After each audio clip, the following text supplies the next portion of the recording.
Governance Committee, the first of the 2026 to 27 council year. Before we start proceedings, I'd like to bring to your attention some housekeeping matters.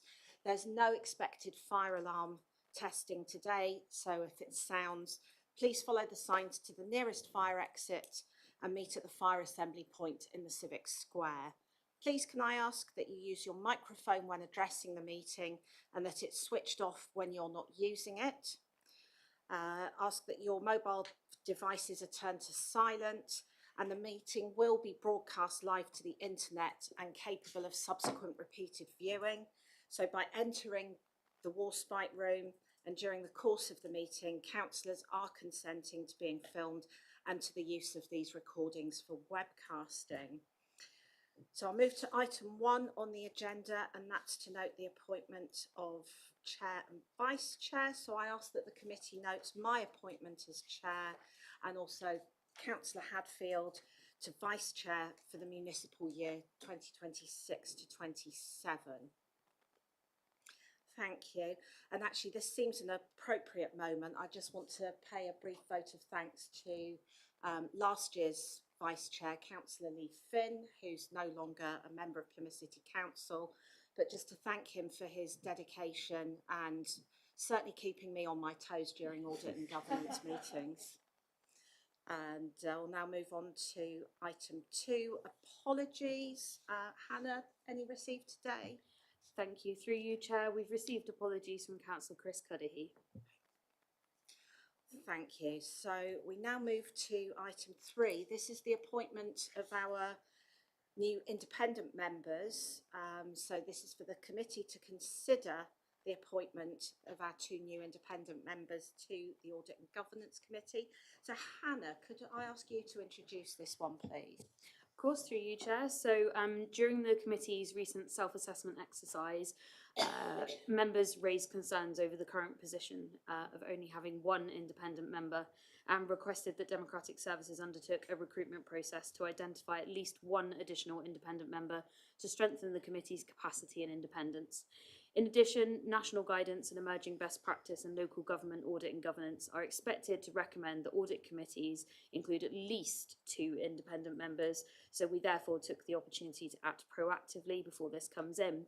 Following a recruitment process where applications were received from 2 candidates with significant experience in finance, audit, governance and organisational leadership, both candidates were interviewed by myself and David Northey, our Section 151 officer, and subsequently met with the Chair of Audit and Governance Committee, Councillor Allen, for a more informal discussion. All those involved in the process are satisfied that the candidates possess the skills, knowledge and experience required to make valuable contributions to the committee.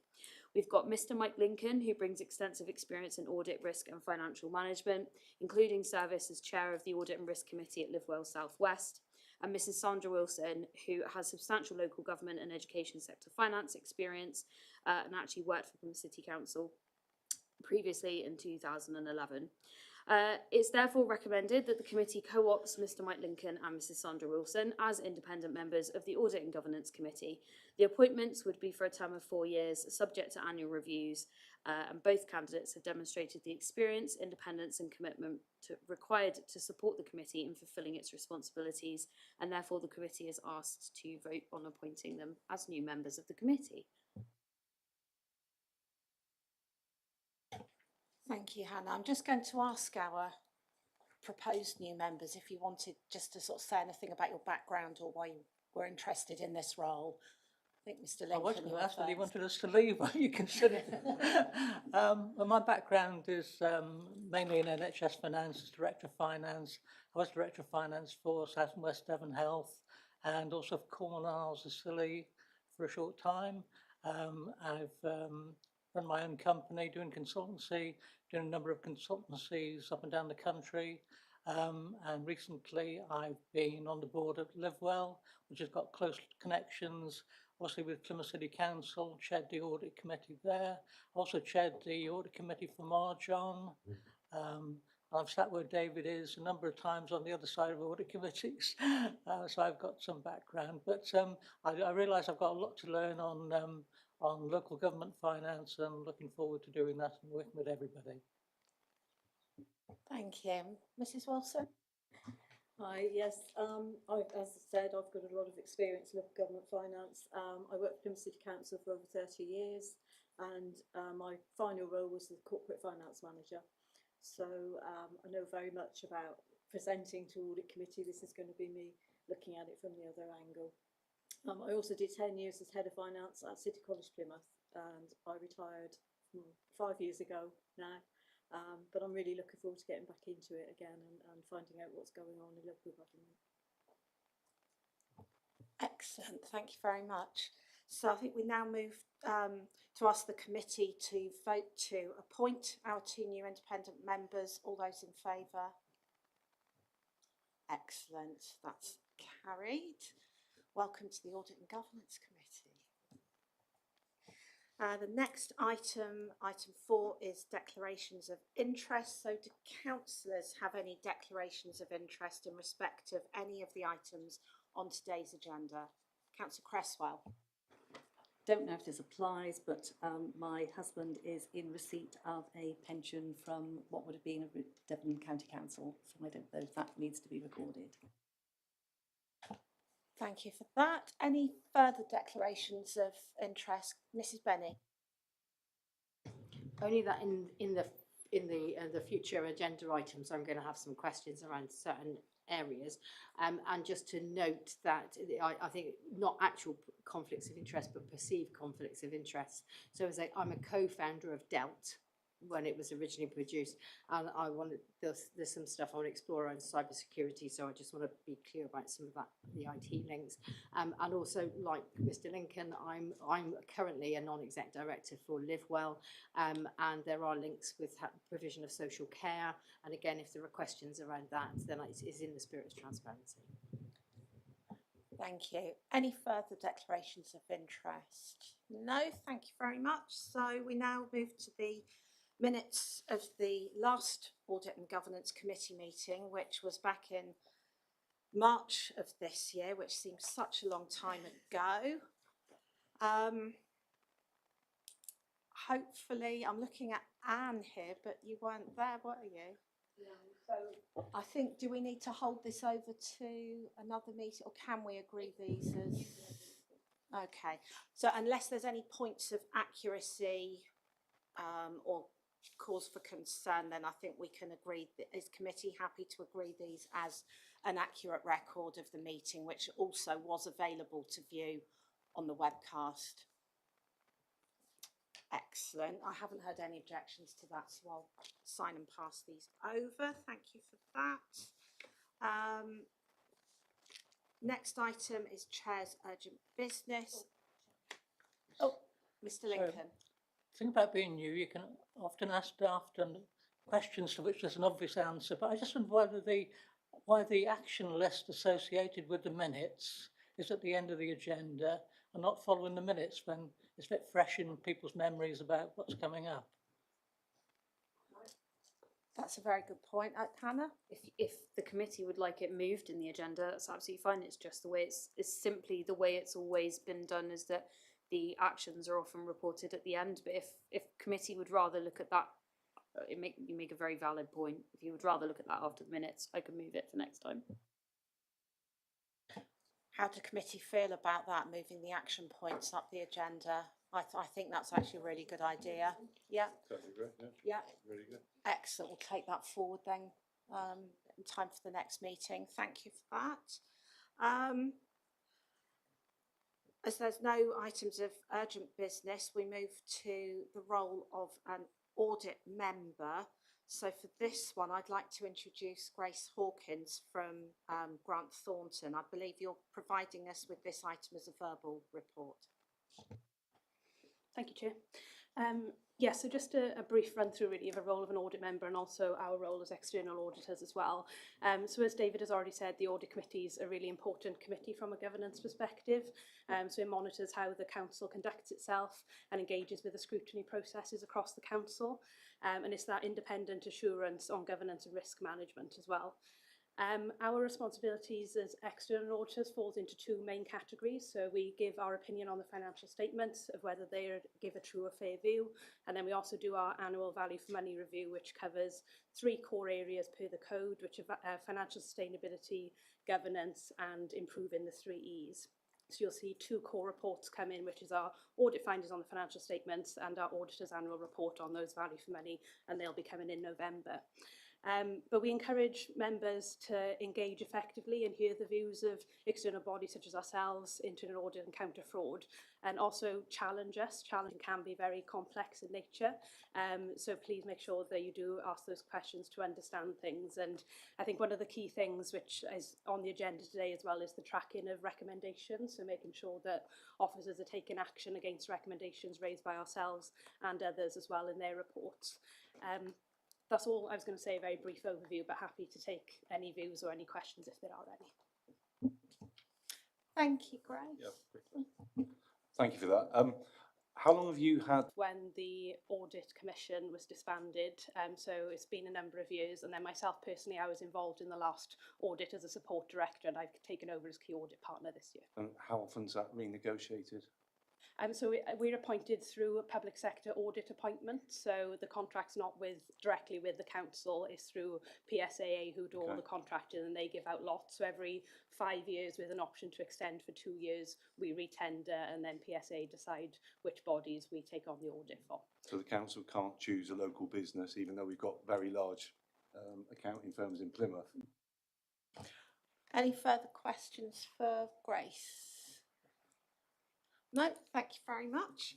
Item 8 now is the Plymouth City Council External Audit Plan for 2025 to 26, which again is back over to Grace. Thank you.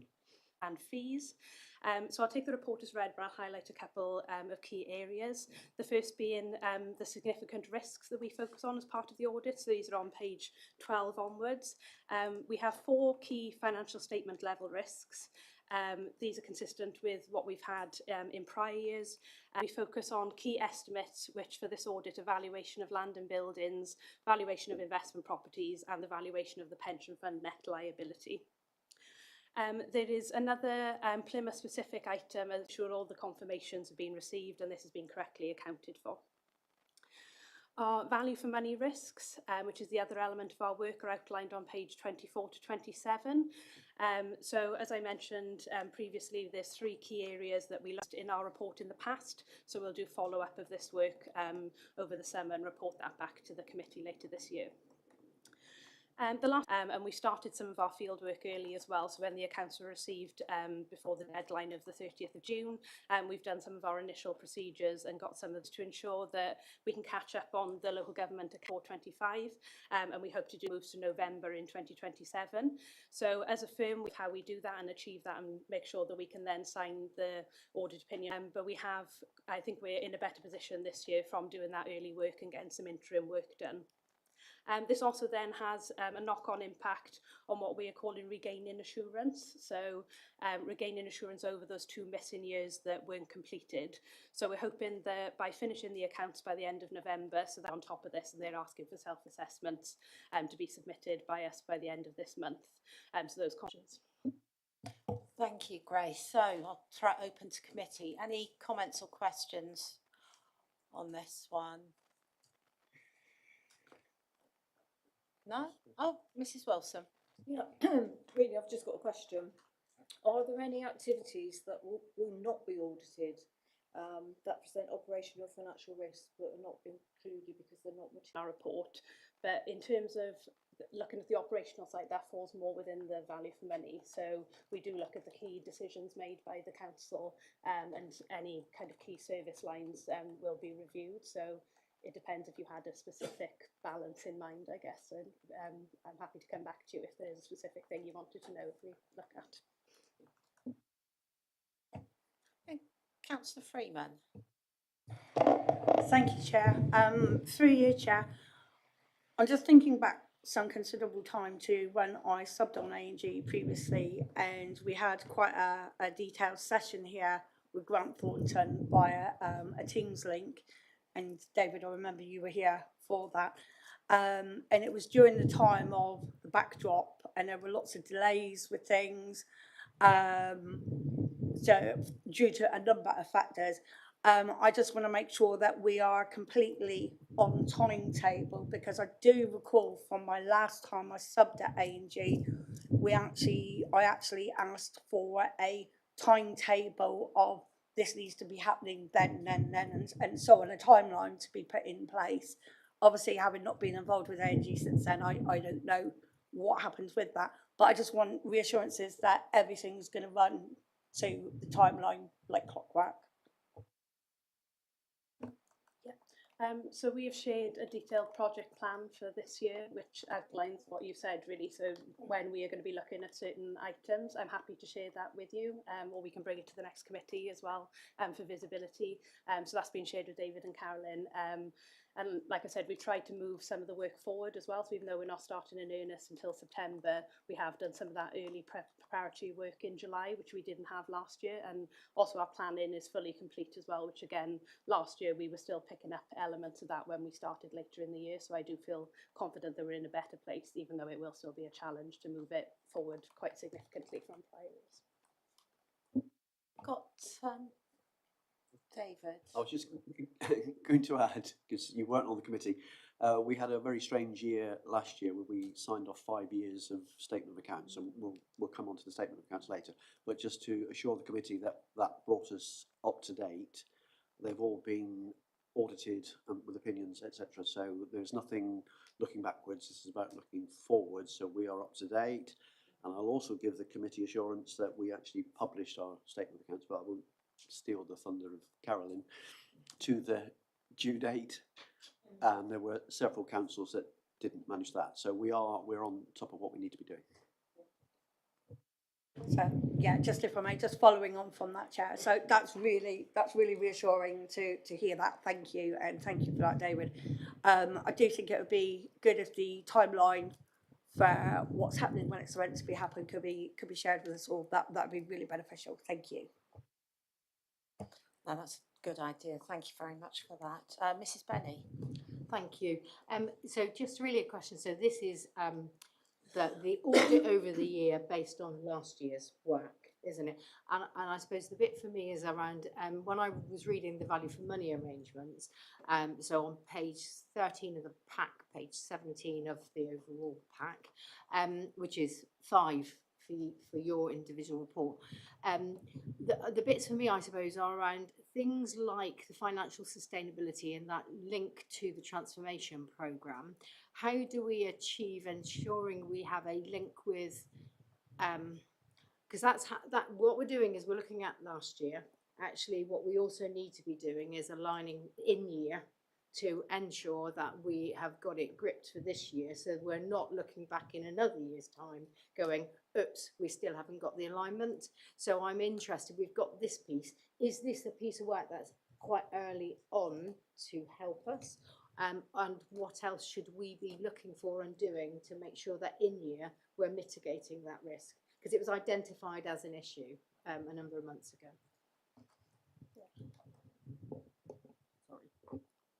Yeah, of course. So our value for money work is slightly different to the financial statements. In the financial statements is purely all backward looking up until the 31st of March 2026. Value for money is a continually ongoing process. So we keep a view of things that the council are doing, decisions, and we also look at decisions that have been made that will impact future years as well as part of that work. So hopefully that will give you some comfort that we don't just look at it at a point in time. Most of the rest, they are follow-ups of prior recommendations, so we have had a view of those since we've published the report. So the NAO have actually moved the publication of the AARs to the end of November already to help with what you just said, really, for things to be more timely so councils can take that action. So the work will be ongoing in the summer in terms of the field work and the reporting, and we'll come back in November to report that. But just to give you some comfort, it is something that we review continually throughout the year, and if there's anything that we think has deteriorated or we think it warrants a key recommendation or statutory recommendation, if things have got more serious, we do that at the point of time that it's noticed. We don't just wait for our annual report. Thank you. Any more for any more? No, thank you very much. Thank you, Grace. Now move on to item 9, the management response into external audit actions, July 2026.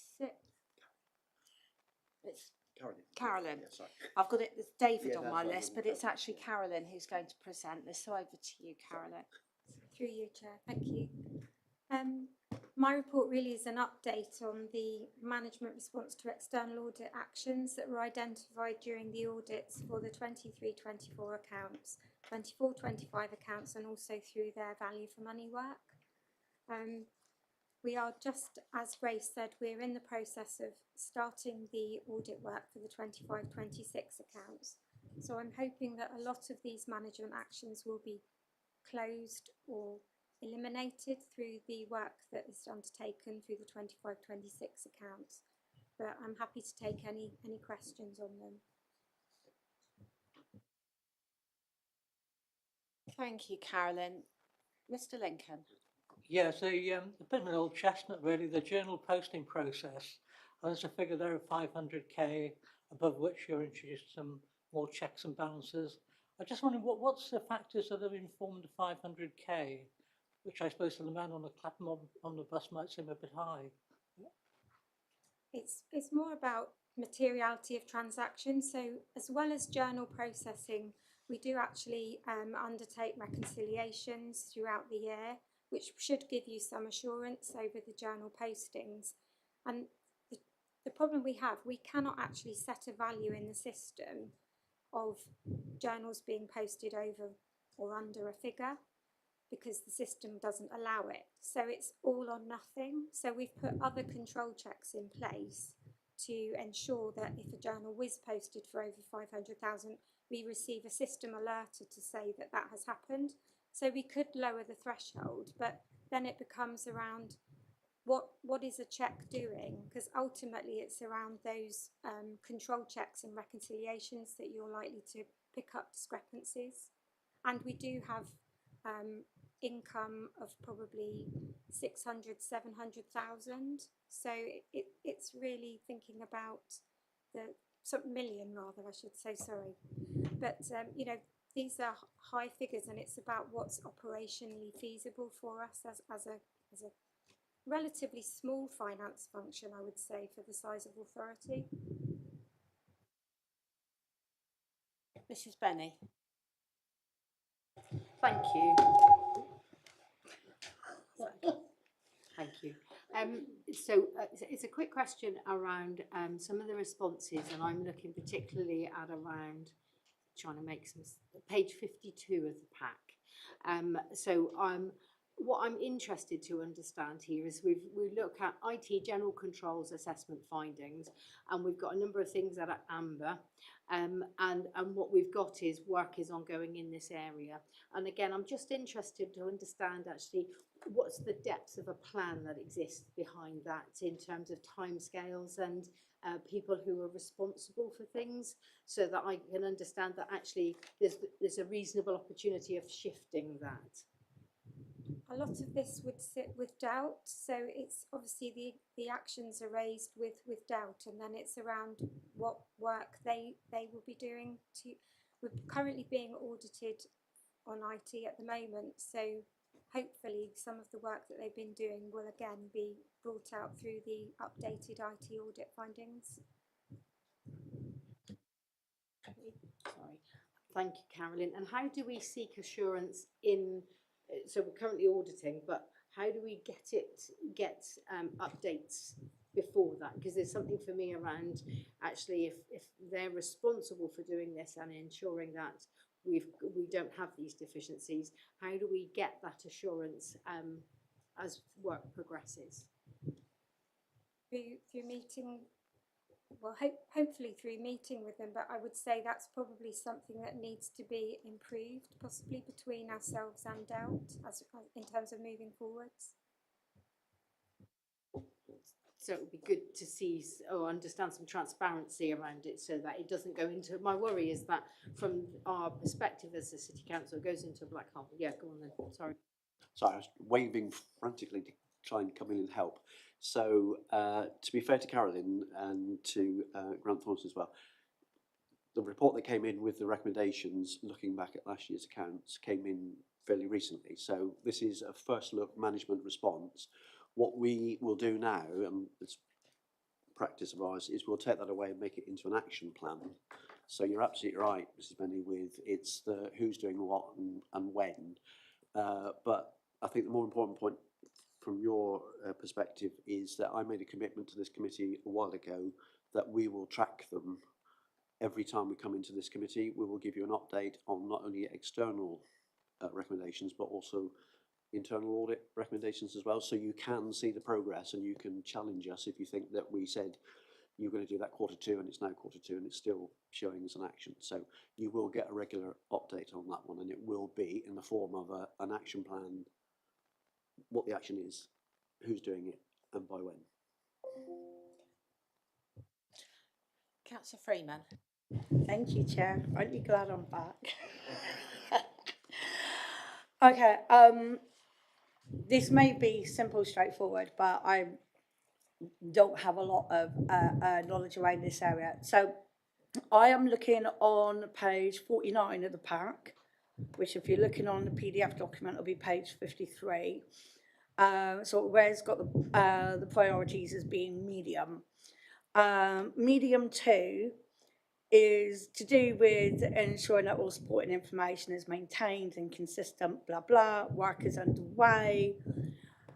And then it's an open action at the moment. And one thing that concerns me is this is something we see crop up in other scrutiny panels as well, depending on having resources available.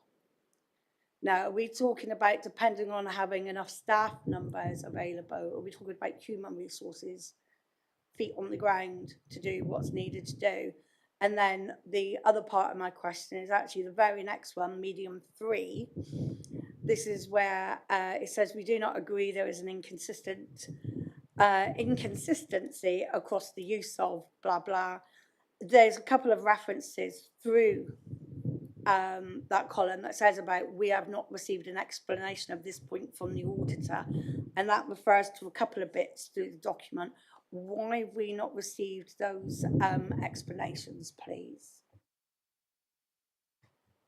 We wrote the the responses back in February, so it may well be that, and we don't always necessarily agree with the recommendations that external audit will make.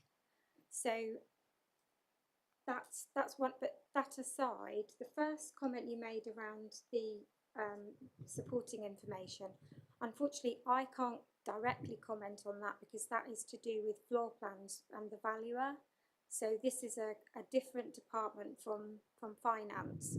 So when I was asked to provide a management response on behalf of the valuers, they said that it would depend on whether they had the resources available to check on floor plans and things like that. So I can't directly influence that, but David can through the links, obviously, through his management chain. So that's something that hopefully can be picked up. And with regard to the following one, we've had to completely change the way that we calculate property values this year. So we had to introduce indexation. So basically, for most property assets, we had been undertaking property revaluations every 3 years to ensure that we had no material variations at the end of the year. SIPFA have brought in a new way of working for the 25-26 code, which ensures that we only get one valuation every 5 years, and for every valuation in between, we index that value for the next 5. So we have chosen a suite of indices that we use, and they are adopted for every property value that hasn't been properly revalued. So this year we did quite a high proportion of our properties through indexation, and this should hopefully ensure that when we're audited for 26-27, every single asset of ours will have been revalued within 5 years to hopefully help with the build back assurance work that Grant Thornton are undertaking.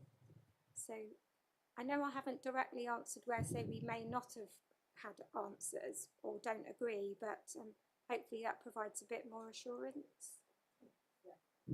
To you, Chair, thank you. Yeah, no, absolutely. Anything is, I think it would be,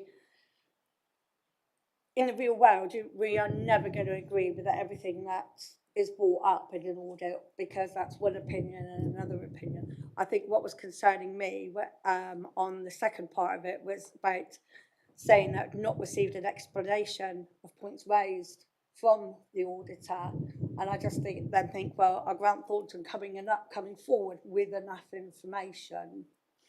Thank you. So through you, Chair, I think if you bear with us when we come back to the next one with an update with an action plan, we'll have sorted out the correspondence and the communications. And the other point that Carolyn absolutely made, which is I'm talking to CMT colleagues about making sure that I'm tired of seeing that we've got issues with valuations. So that's where the resource problem comes from. They're as scarce as hen's teeth, or whatever the expression might be, but that doesn't mean that we shouldn't be trying to address it. So we need to come up with a plan, and we need to talk to Grant Thornton to say what is reasonable, what we can do, and maybe what risk we're taking by not being able to do it all in the first year. But I'll bring back the plan. Thank you. Councillor Cresswell. Right, you'll have to bear with me on this. Looking at page 55, I think it is, and looking at the financial sustainability, which is in red, related to the transformation programme, particularly dedicated schools grant. I'll talk about a bit more in a moment.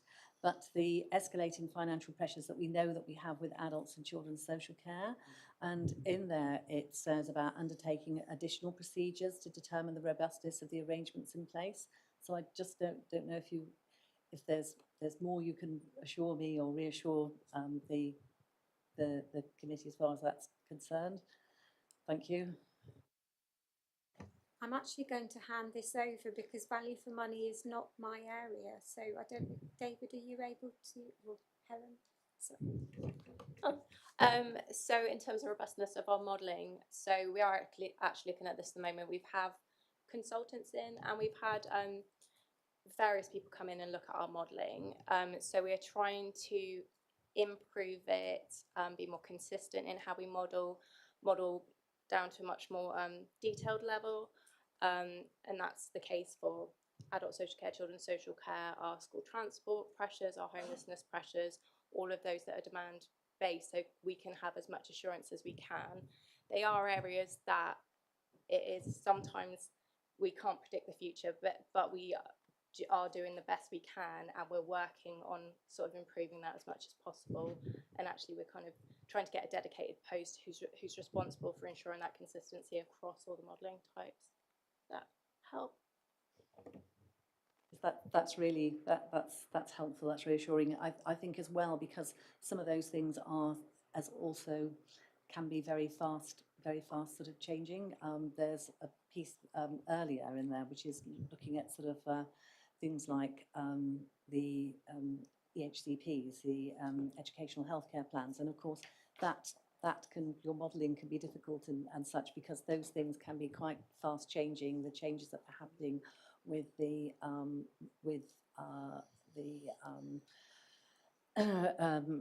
looking at the SEND reform plans and such, which has actually caused us almost like more, there's been more applications and such. So it must be quite difficult to model when things are actually changing so quickly and so rapidly.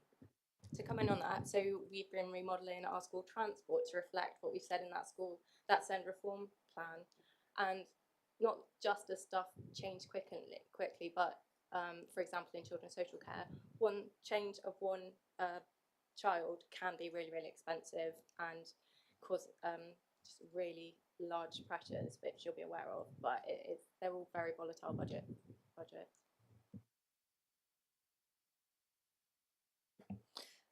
Any further questions on this one? No, thank you all. So we now move to, I think this one is for noting. We have a recommendation, so if committee are happy to note the findings of this report. Okay, I see no objections. We will now move on to item 10. This is the statement of accounts 2025 to 26 and the annual government statement, which is pages 1 to 158 in the supplement pack. And this is over to Caroline to present. Through you, Chair. I can only really cover, just to prepare you, I can only really cover the questions on the statement of accounts. I will pass over to Jamie Sheldon if there are any, oh, sorry, David rather, apologies. If there are any questions on the annual governance statement. But, we published the statement of accounts, the unaudited statement of accounts on the 30th of June, which is the deadline. We, as I mentioned earlier in the audit actions, we had to make a change this year for indexation, and we are working hard with the auditors to start the audit process early. So it's really, if anyone has any specific questions in relation to what's been prepared or presented to you, then please let me know. Councillor Cresswell. Right. Please forgive me if I'm not asking an appropriate question, but looking at page 27, and there's quite a bit in there on related to the DSG, the Dedicated Schools Grant, and what I wanted to really ask is that our overspend that we have, as far as which is through the high needs block, of course, it explains in there how the government is going to, by putting forward an appropriate SEND reform plan, that 90% of that will then be written off, and that's hopefully going to carry on the following year, depending on our SEND reform plan as such. So what I just wanted to ask about that in relation to, and have some reassurance that we've got a plan in relation to local government reorganisation now we now know about, because our overspend is, I think it ended up coming up to about 51 million, just over 51 million. But obviously combining a local authority which is going to take in those 13 parishes, how does that work, and do we have sort of a plan of how we will then work with that additional funding that will be a deficit that will come in, which will be from those parishes which are currently represented through Devon, if that makes sense? I'll try and answer that one, Chair. As always, Councillor Creswell, very topical question. We only got the letter, was it 2 days ago, setting out that it's now confirmed, and it's been a couple of years waiting for the letter, so you're bang on the money there. So I suppose my bland answer is going to be, as Section 151 officers from across the whole of Devon, we have been meeting for a little while, and as you would imagine, we've got an action list, everything that we need to look at. So it's not just the schools, it's all the contracts, it's anything and everything, and that's part of that. It is far too soon, I think, to get into any detail about what that may or may not mean in terms of additional funding or schools that we're taking. We did ask the question at a officer meeting that we had yesterday about how many schools are in the 13 parishes and what does that mean. So we're asking the right questions, but it's a little bit early, I think, to give you a definitive answer. But I would just remind you, this is the statement of accounts for, we're looking over our shoulder to what happened last year, aren't we, rather than trying to work out what's going to happen going forward. Could I just do a sort of follow-up, because the reassurance from that is in fact that it's obviously you're very much thinking about it as Section 151 officers, and it's very much kind of in the forward plan. I mean, I've just raised it because it's actually that it comes up on several occasions as sort of like thinking ahead. But obviously you're clearly ahead of the game there. Any further questions on the 20? Oh, Councillor Hagan. Could I just ask a question about the level of borrowing that we currently have, which is around about 802 million? predicted to rise to maybe over 900 in the next financial year. Do we have a plan to reduce the level of borrowing so that we don't keep using reserve funds, which is what we seem to be doing year on year? Can I ask that we've got Treasury Management report coming up later on the agenda. Maybe that's better suited to that discussion, if that's okay. I'm not blocking the question, but Mrs Benny. Thank you. It's a point of understanding more than anything, and it's linked to page 6 of the report, and it just talks about capital grants received in advance have decreased by 22 million. Does that mean then they're just not received, or is it literally they're framed as you'd normally expect them to get them in advance and they're just due later? I wasn't sure what it meant. Capital grants, we have capital grants unapplied, which are open to be used for capital, and we have capital grants receipts in advance that it depends on the grant terms and conditions as to when we recognise them. So it's more of a recognition. So we did quite a big overhaul. You may remember from the audit findings report back in February that we did a complete review of some of the larger capital grants, and some of them were adjusted in 23-24 and 24-25 because we hadn't recognised them soon enough. So when we were challenged by the auditors as to what the grant terms and conditions said, having reviewed them, it was if they'd been audited, for example, as a condition, then we would recognise them, whereas I think we may have been tending to recognise them when the project was completed. So we adjusted for, I think, £17 million worth of capital grants receipts in advance in 23-24 and 24-25. So it's more about recognition rather than receipt, really. Any more? Mrs Wilson? Yeah, can I just ask, have there been any major write-downs or other significant transactions that affect the financial statements this year? Through you, Chair, not as far as I'm aware. The largest transaction for us was putting through 72 million of capitalisation direction, which related to a transaction that took place in 2019, and which we'd been holding a negative reserve in our working fund balance of about 60 million for the last 4 or 5 years. So effectively, by receiving the 72 million, we were able to restore the working fund balance to a positive position of just under 9 million. So I can't think of any large write-downs. We haven't had any large impairments either that I'm aware of. Mr Lincoln.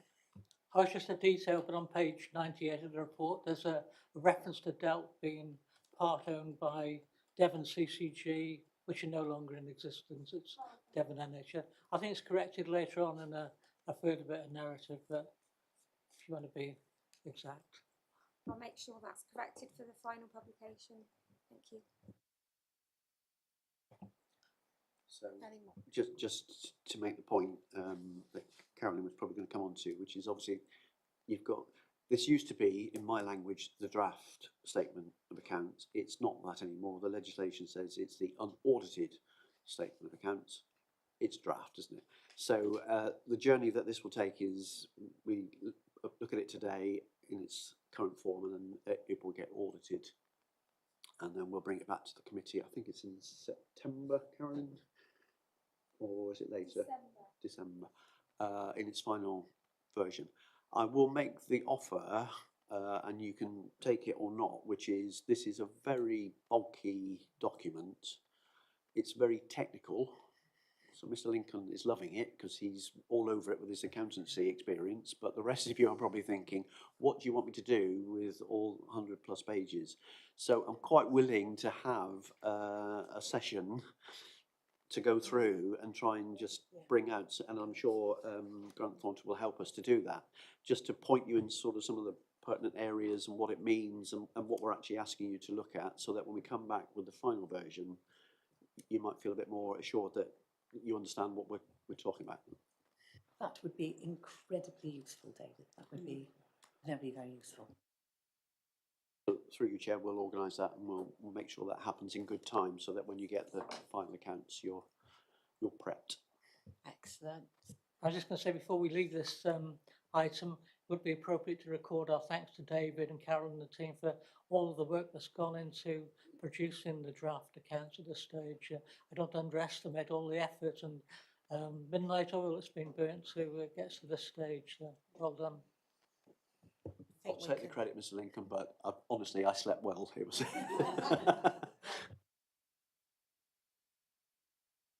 Yeah, I think we all echo that. Thank you very much.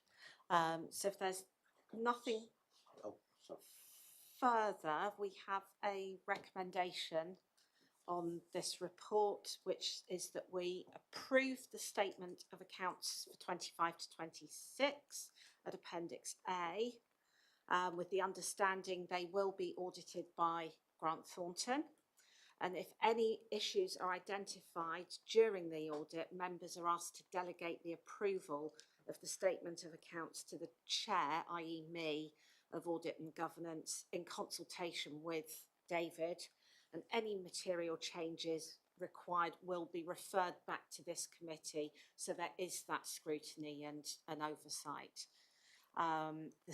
So everyone happy with the first recommendation? Excellent, thank you.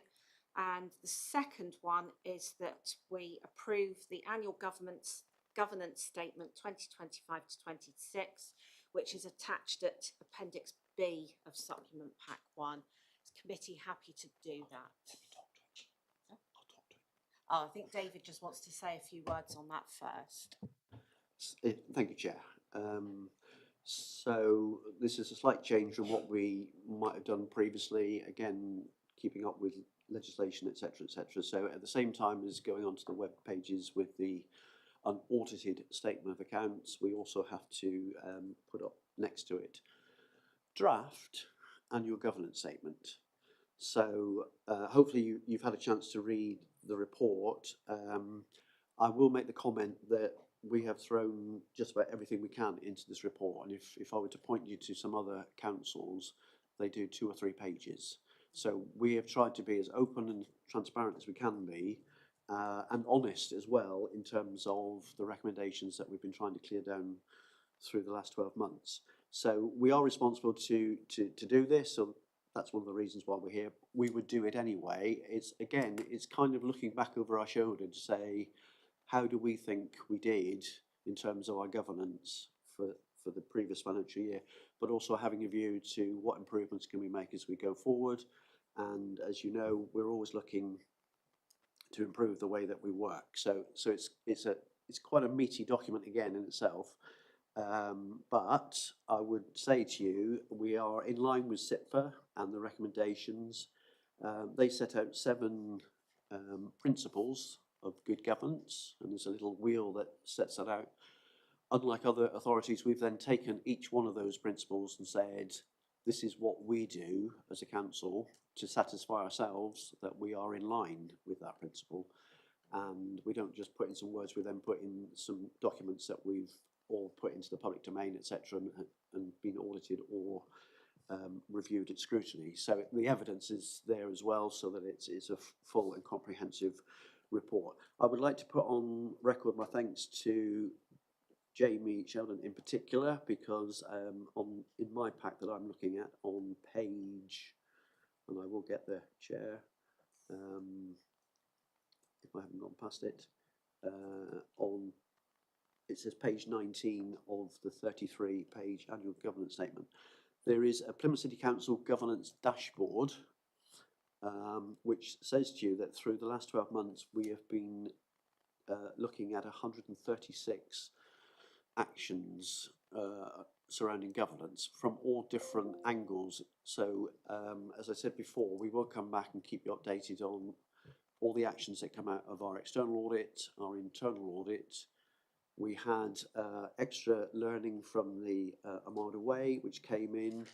I also reviewed the annual governance statement and come up with a few recommendations myself. So what Jamie did was manage to put all of those actions into one model, and then to produce for me this fantastic dashboard so that I can keep an eye on that. I will propose to bring that back to you so that again you can see how that is going. So we hit 81%. I appreciate that's not 100%, but it's 81%.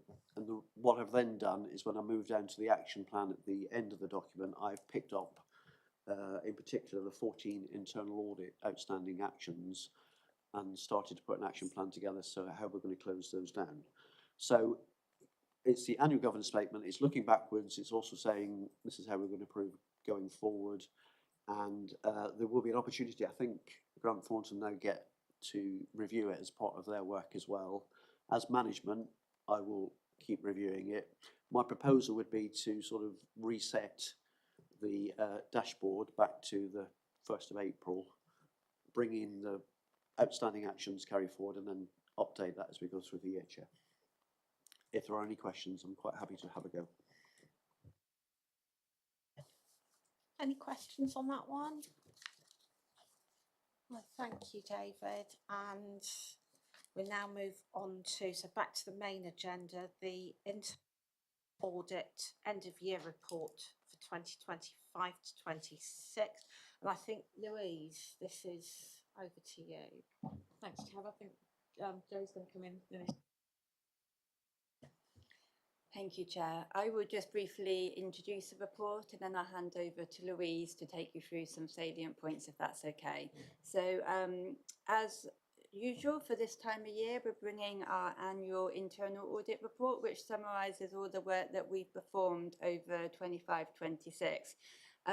You'll see on page 61 in your packs, we have Tony Rose there as the head of partnership. So he left us only a few weeks ago, left Tony's name in there. He was the head of the partnership during that period, and I was in the deputy role, so just to clarification there.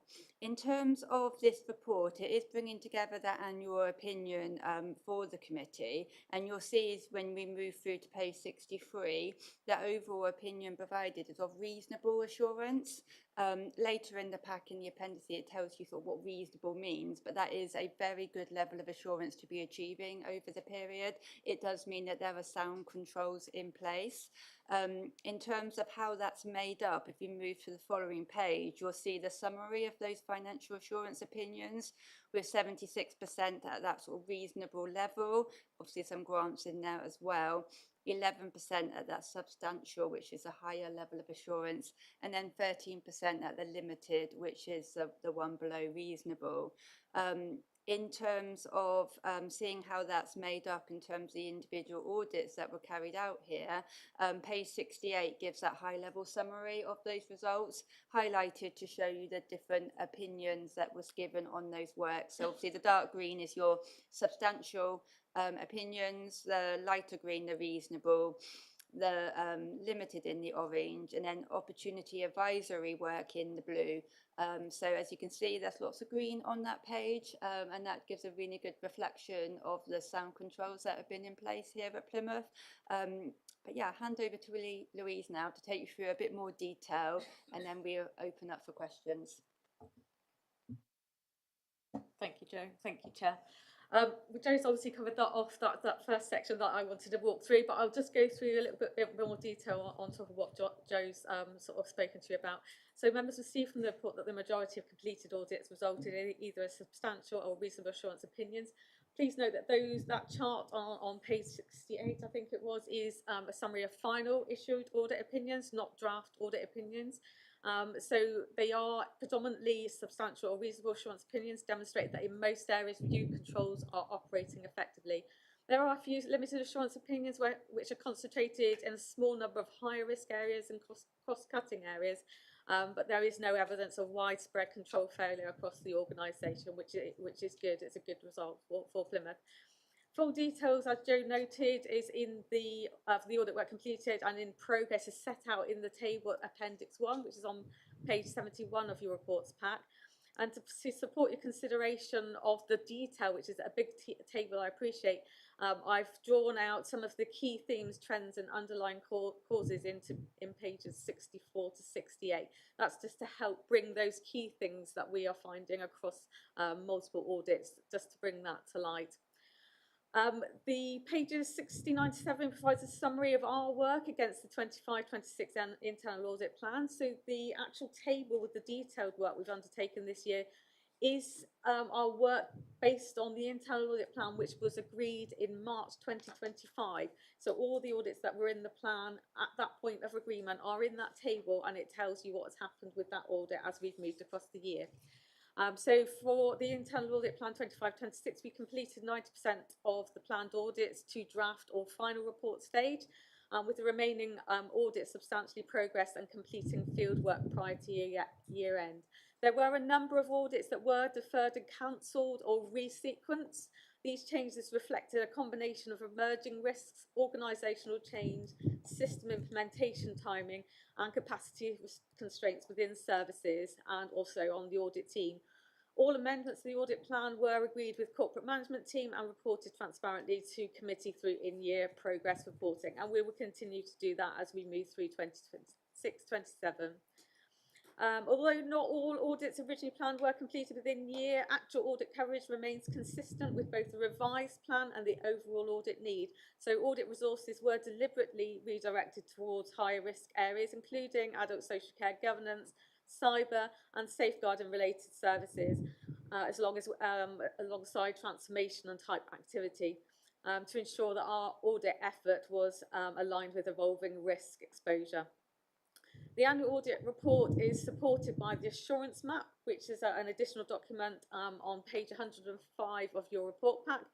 This provides a visual summary of the coverage achieved across the Council's strategic objectives, principal risks and governance framework. So it brings together our audit work in a pictorial view, so to speak. I'm just going to move on to our last document, which is on page 107 of your report pack, and this is the year-end position on management action tracking. So that's internal audit actions. Members will know that our role does not end when an audit report is issued. We continue to monitor implementation of agreed management actions and report progress to committee. It's encouraging that management continue to engage positive with the process, and the majority of agreed actions continue to be monitored, implemented and are progressing where there are sometimes difficulties. Where actions remain overdue, these continue to be monitored and challenged through our regular follow-up process with escalation as necessary. And I do appreciate the support of the corporate management team to keep that management action challenged and have that oversight and reporting back to us. So I do appreciate that very much. So as at the 31st of March, there were 13 agreed limited assurance audits that had management action outstanding. 3 of those audits have now closed to action tracking, and a follow-up audit of adult social care debt management resulted in an improved assurance opinion, with cyber and hand-arm vibration reporting completion of management action trackings across the year. The remaining 10 limited assurance audits had a total of 82 management actions agreed, of which 38% have now been implemented. 44% are not actually yet due. So when we agree management actions with responsible officers, we ask them for a target implementation date, so we measure completion against that. So there are a lot there that are not yet due at the moment. 24% are partially implemented, and 22% of management actions are now overdue. So we were making a concerted effort with management to make sure that those are highlighted and actions progressed as necessary. We have just completed, or in the middle of completing, our next cycle to the 30th of June for management action tracking, and you will get the results of that at the September progress update to committee. Looking ahead, the findings from this year's work have directly informed the internal audit plan for the 26-27 financial year, ensuring that our resources remain focused on the Council's highest risk and emerging priorities. I would also like to recognise the continued positive engagements with Plymouth City Council staff and officers throughout the year, because effective internal audit relies on that constructive challenge, openness and willing to implement improvements. So in summary, I would like our members to take away from our audit reports that internal audit has completed sufficient work to support an overall opinion of reasonable assurance. The Council's governance, risk management and control framework is generally operating effectively. Improvement actions have been identified where appropriate and continue to be actively monitored through this committee, and the report provides one of the key assurance underpinning assurances underpinning the annual governance statement, which you have seen and David's just talked you through. I'm happy to take questions, Chair. Thank you. Thank you, Louise. So, Councillor Freeman and then Mr Lincoln. Thank you. Mr Lincoln, can I just ask you to turn off your mic until you're ready to speak, please? Thank you. Thank you, Chair.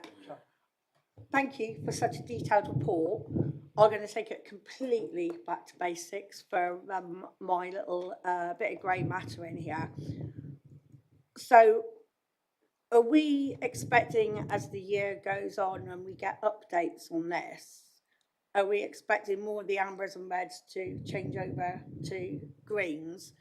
Or is this kind of like as it is until the new one is done?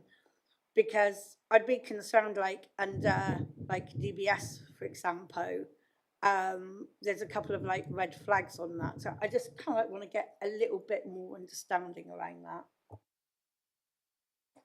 Thank you, through you, Chair. Can I just clarify, are we talking about the internal audit report, the main report, or the management action tracking? Sorry, I think it's probably the internal audit report. That's a very good point. It's page, on the PDF, it'll be page 109. If you're on a paper copy, it will be page, I've lost the page number. Yes. 105. Paper copy? Yeah. It's the map. It's the map, the matrix. 25-26. Yes. The PCC overall assurance map. I'm on the wrong item. Sorry. I do this sometimes. I know I've jumped ahead before. Sorry.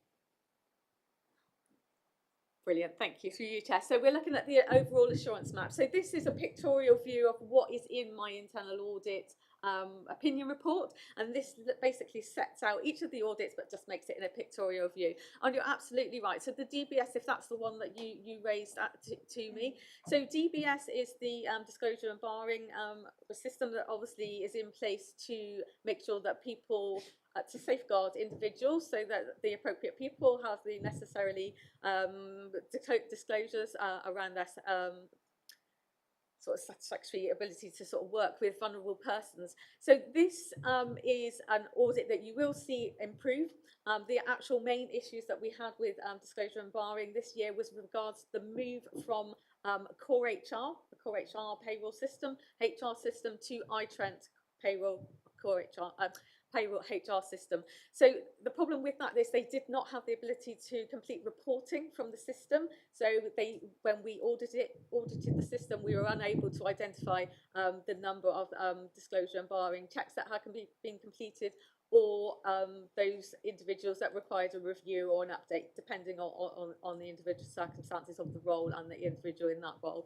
So what will happen is the actions will be taken forward by Plymouth City Council, and I can tell you, because of the limited assurance opinion for that audit, HR and DELT, who run the iTrent payroll system, have taken action, immediate action, to actually implement the right reporting availability at the moment. So we will go back and check on that as part of our management action tracking in the year, and hopefully, yes, that will, well, as far as I'm aware, I'm thinking it will no longer be amber at this moment, but our audit work in year this year will bear that out for you, and that will come back in our progress reports. Thank you. Mr Lincoln? Yeah, I was just going to ask you a question about the colour palette associated with the audit plan results. If you look on page 68, the summary of the audit plan report, a lot of green, so a lot of reassurance there. But if you dig down on some of the individual reports and take income collection as an example, you've got 6 reds and 3 amber, and yet it comes out as amber. It looks kinder than the reality of the reports would indicate. Through you, sorry, can I just double check which pages that you're looking at, because we didn't give. Yeah, page 68. Yes. Okay. So we got under customer and corporate resources, income collection, looking amber. So yes. Limited assurance. You look at the detail of the income collection shown on page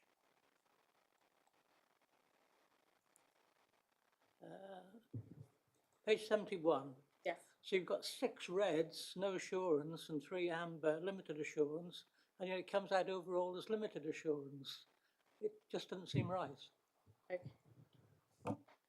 Sorry, through you, Chair. So the actual 6 reds are sort of high priority and the 3 are medium priority. So it will be dependent on what that actually looks like. So there will be a variety of I suppose observations that we make. So that could be quite a key governance action missing. So I think with regards to the strategy and income collection, there were a lack of governance arrangements with that, but it isn't necessarily as low to actually do a no assurance report. So limited assurance is right for that particular audit. So it is an amber report. So the high priority and the medium priority actions doesn't necessarily mean that it should be a red no assurance audit report. So it just depends. If you actually look at an audit report, it will have the different categories of what a high priority and a medium priority action is, or high priority action will be. And it was also declare with each audit report what a limited assurance audit report and what a no assurance audit report will be. So yes, so it is an amber report. It is a limited assurance report, and I don't think it would warrant being a no assurance report because there are controls in place, but there are certain elements that are not as effective or as strong as they should be. Thanks for the response. I suppose you could consider some sort of scoring system which would link into the reds, the ambers and the greens, but we'll leave that with you. Mrs. Bentley? Thank you. I suppose for me there was a question overall around, so what I picked up were there are some good elements of work and some good practice. However, there are, so for example on page 71 of the pack, just using cybersecurity governance as an example, it says, however, arrangements are not yet fully developed or consistently embedded. And I read the not consistently embedded or not systematic or not systemic quite a lot throughout the report. So we've got some really good examples of great practice. And I suppose the bit for me is what will it take to achieve a level of rollout and systematisation, because it's across a number of areas, and is it a cultural thing, is it a knowledge and expertise thing, or is it a priorities thing which could be linked to culture, couldn't it? But for me it felt so overall broadly good, but it's patchy, you know, so some patches of great stuff, but patches of stuff that could give us a wobble if we're not careful. And that's where I'm sort of thinking, actually, so what does it take? What does it take to raise the game in the organisation to enable it to be systematic and systemic? And I'm not sure whether it's a question for you, Louise, or a question for Plymouth City Council. Thank you, through you, Chair. I think you are right, that's absolutely as it is, and that's how we find it. So there are really good plots of good practice, and there are some other areas which are not so good. And I think what that is, it depends on where we're looking. So different areas will have different priorities, different areas will have different pressures. So you'll see good examples within, you know, service or sort of areas of work, even within the same service, for example. So I think it's a case of probably there's no learning, there's no cross-learning across what is good practice. So I think there's definitely an element of what is good practice and how that can be reflected wider across the organisation. How the council do that, obviously looking at the annual governance statement, you'll see there are sort of different levels of how directors see different elements of their plan. So it could be that some areas have not been audited for a very long time, so they've never probably considered or looked at the governance around that. So when we come along, and obviously we've got a little bit more knowledge of what is happening elsewhere, and through our experience we can understand what works well and not so well. So sometimes that can be an element of it, so that it doesn't necessarily get that same level of scrutiny all the time, whereas you can have big areas like within finance, those sort of governance areas where a bit more focus is placed. So I think for the big ones, you know, they do work. Cyber is one of those ones where it's I suppose continuously being developed, so it's still developing its strengths. So there's a little bit of work around that. So I think, you know, the work that we do, our audit reports, the annual governance statement, those are your tools. We give those tools. The annual governance statement is written, and I think if the council were to look at what we're saying and what the annual governance statement and work towards those goals, then I think hopefully you will start to see those good aspects being reflected across the board. But it's also about what's in the audit plan as well, to make sure that we're focusing on the key things and that those areas are operating as they should be. Thank you. Just going to bring David in quickly on this one. Yeah, I don't want to prolong because that's a good answer, but you're absolutely right. It's a question to management, I suppose, rather than or looking in, isn't it? So one thing that I've been clear on is that we do need to embed this into the culture. So the way I'm trying to do that is as the golden triangle, as they say at the head of paid service, the chief exec, me as section 151 and the monitoring officer meet every 6 weeks. We've given an open invite to Jo from internal audit to step into those meetings as and when she sees fit, and we're definitely going to have an agended item that says come in and tell us, are you getting the support and the response that you need when you're talking to officers, and the support and the cooperation.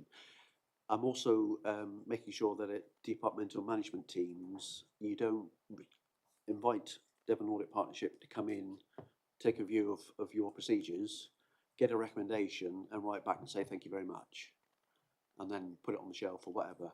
So part of that action tracking that we're doing is to make sure that I can keep an eye on all of the departments to say, no, you accepted the recommendation, you put in a management response, I expect you to clear it, not just leave it and then 2 years' time the cycle comes around and it's the same questions coming up. So I'm trying to do it that way, and I'm making absolutely sure that the corporate management team get a quarterly report from me and from Devon Audit Partnership that says we're struggling on this for whatever reason. What can we do to unblock it? Councillor Cresswell. Could I just come in and ask a bit more about that in terms of, do you think we have like a good, because that's one of the very things you were saying, that some areas are stronger than others, and that sort of good culture of, you know, of being able to be open and transparent and share good, you know, that's good in all organisations, being able to openly share good practice and support. Would you say that that's generally the culture that we actually have? So, like I said, still trying to develop that, because some areas will always be stronger. But I think that previously there might have been a view of, oh, it's governance, it's audit, that must be finance, and finance will look after that. And so that is not the message that I'm giving to people. They're not auditing us, they're auditing your department and your procedures. So you need to take ownership for that.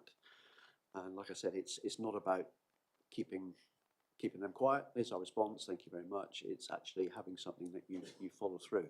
I think when I was reading through this report and having conversations with DAP, there are some key themes, aren't there? So the bulk of it is working really well, and when I was putting the annual governance statement together, that was demonstrated, but there were a few sort of themes that we just need to pick up and work on. But we work very closely together, and Louise comes on a monthly basis, is it? Yes, to my management team, just to make sure that we're keeping track of everything that's going on. Any more questions on this one? Okay. We have a recommendation that, based on the work performed during 2025 to 26 and the previous year's audits, the head of internal audit's opinion is one of reasonable assurance on the adequacy and effectiveness of the authority's governance, risk management and internal control framework. Are we happy to note that? Excellent, thank you very much. It's now agenda item 12. This is the annual report on the counter fraud services for 25-26. I believe Rachel from Devon Audit Partnership is going to introduce this one. Thank you, Chair. So within the reports pack is the Counter Fraud and Annual report for 25-26, which provides assurance over the Council's arrangements to prevent, detect, deter and respond to fraud and error. So the report is structured around the recognised 5 lines of defence and demonstrates how fraud risk is managed across the organisation. So the key message is that despite some organisational change, resource pressures and wider local government reform activity, Plymouth City Council has continued to maintain proportionate counter-fraud arrangements and a strong governance framework to protect public funds. So the service delivered in partnership with the Devon Assurance Partnership supports both assurance and operational activity across the council. So firstly, for context, I'll just talk a little bit about the national picture. So fraud continues to grow in both scale and sophistication, particularly through digital service delivery and the use of AI and synthetic identities, organised and remote criminal activity. So the national estimate is that fraud losses equate to somewhere between 55 and 81 billion pounds per year. Now, alongside that, the Economic Crime and Corporate Transparency Act introduced a new corporate offence of the failure to prevent fraud, and that came into force from last September. Now, the key implication for the council is that it must be able to demonstrate that it's got robust, proportionate and well-evidenced fraud prevention arrangements in place, which of course this report does support. So the first line of defence is around governance, and of course at Plymouth City Council the government's arrangements remain clear and they are established with oversight of fraud provided through the reporting to this committee. And the Director of Finance acts as the senior responsible officer, whilst operationally the responsibility sits within the Counter Fraud and Error Manager. So the Council continues to operate within its anti-fraud, bribery and corruption framework and receives regular updates of fraud risks and outcomes. So this reinforces the importance of your ongoing oversight and scrutiny. So the second line of defence is around prevention, and a significant proportion of counter-fraud activity is preventative because prevention, of course, is better than cure, which by its very nature is what it is, prevention. So it doesn't actually generate directly measurable savings, but it does produce hidden savings by reducing the risk to exposure and loss. So if your counter-fraud team don't find you any savings, but they continue to continue a robust checking regime, it does provide you with the assurance that the controls that the council does have in place are working. So key preventative measures during the financial year included the continued membership of the National Anti-Fraud Network to provide intelligence on emerging fraud threats, and the sharing and acting upon fraud alerts received on a national basis. There's mandatory fraud awareness training for new starters and targeted fraud training for higher risk services such as housing benefits and council tax. Declarations of interest and controls around access to revenue systems, and the development of preventative approaches to emerging fraud risks linked to council tax empty homes and second home premiums.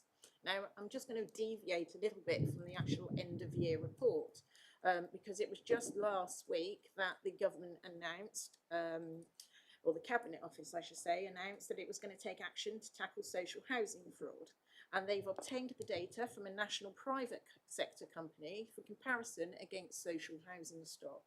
Now, the logistics to that are yet to be communicated, but I have contacted both the Cabinet Office and the Public Sector Fraud Authority to highlight the housing challenges across the South West region, and despite it often being thought of as an affluent region, of course, housing challenges are caused by a combination of factors such as significant areas of deprivation, seasonal demand and second homes. So within this communication, highlighting how that the data that they have could be used on a broader basis also to identify issues within the private sector, private rented sector, I should say, that would otherwise go undetected. So the end of year report also emphasises the role of the Counter Fraud and Devon Assurance Partnership can play within supporting the local authority with that local government reorganisation, because we can help you to align controls, policy and data quality arrangements across those future structures. So detection is the third line of defence, and during 25-26, the team received 257 referrals, which covered a wide range of fraud risks and undertook significant proactive and reactive work. So intelligence continued to be shared with organisations such as the DWP and the National Anti-Fraud Network, and approximately 40 regional and national fraud alerts were reviewed during the year. Now, the report highlights emerging fraud risks around the council tax premium avoidance for both long-term empty properties and second homes, and work has commenced to identify indicators of potential abuse in those areas.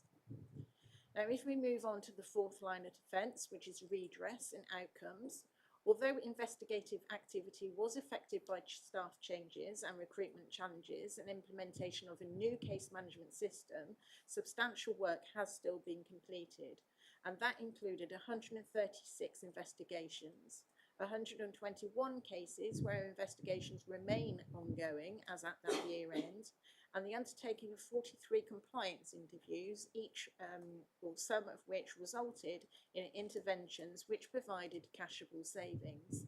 And we issued 24 warning letters across fraud-related cases. So financially, the team's activity identified over £680,000 of identified value in savings, alongside wider notional benefits and fraud prevention outcomes that can't easily be quantified. So, and then finally, the fifth line of defence is review and continuous improvement.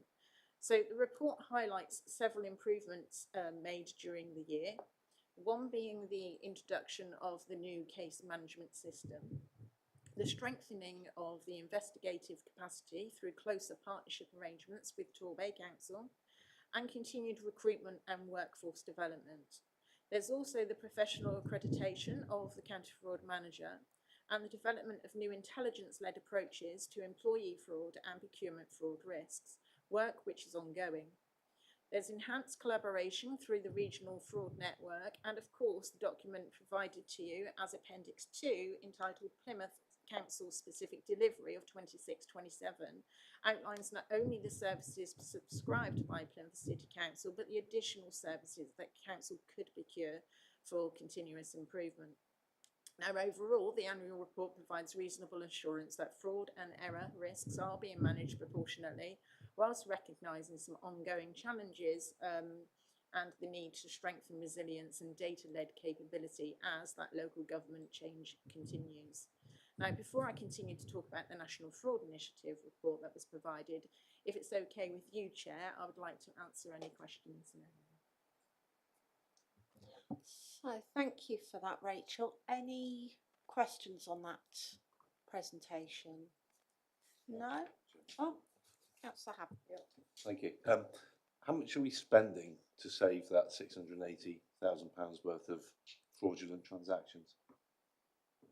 I would have to hand that question over to David. It's one for finance.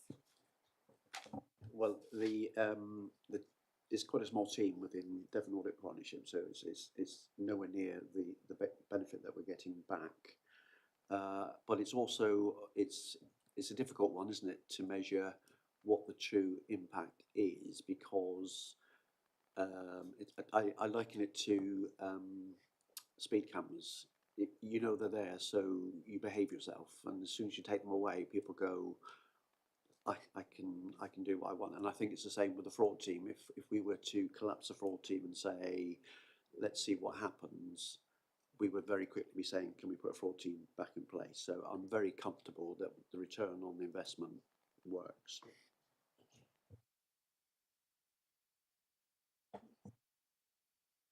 We did actually spend 228,000 for counter fraud with Devon Audit Partnership in the accounts for last year, if that's any help.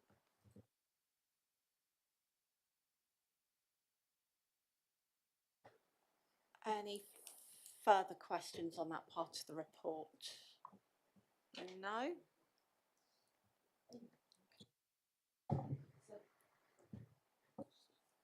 Thank you, Chair.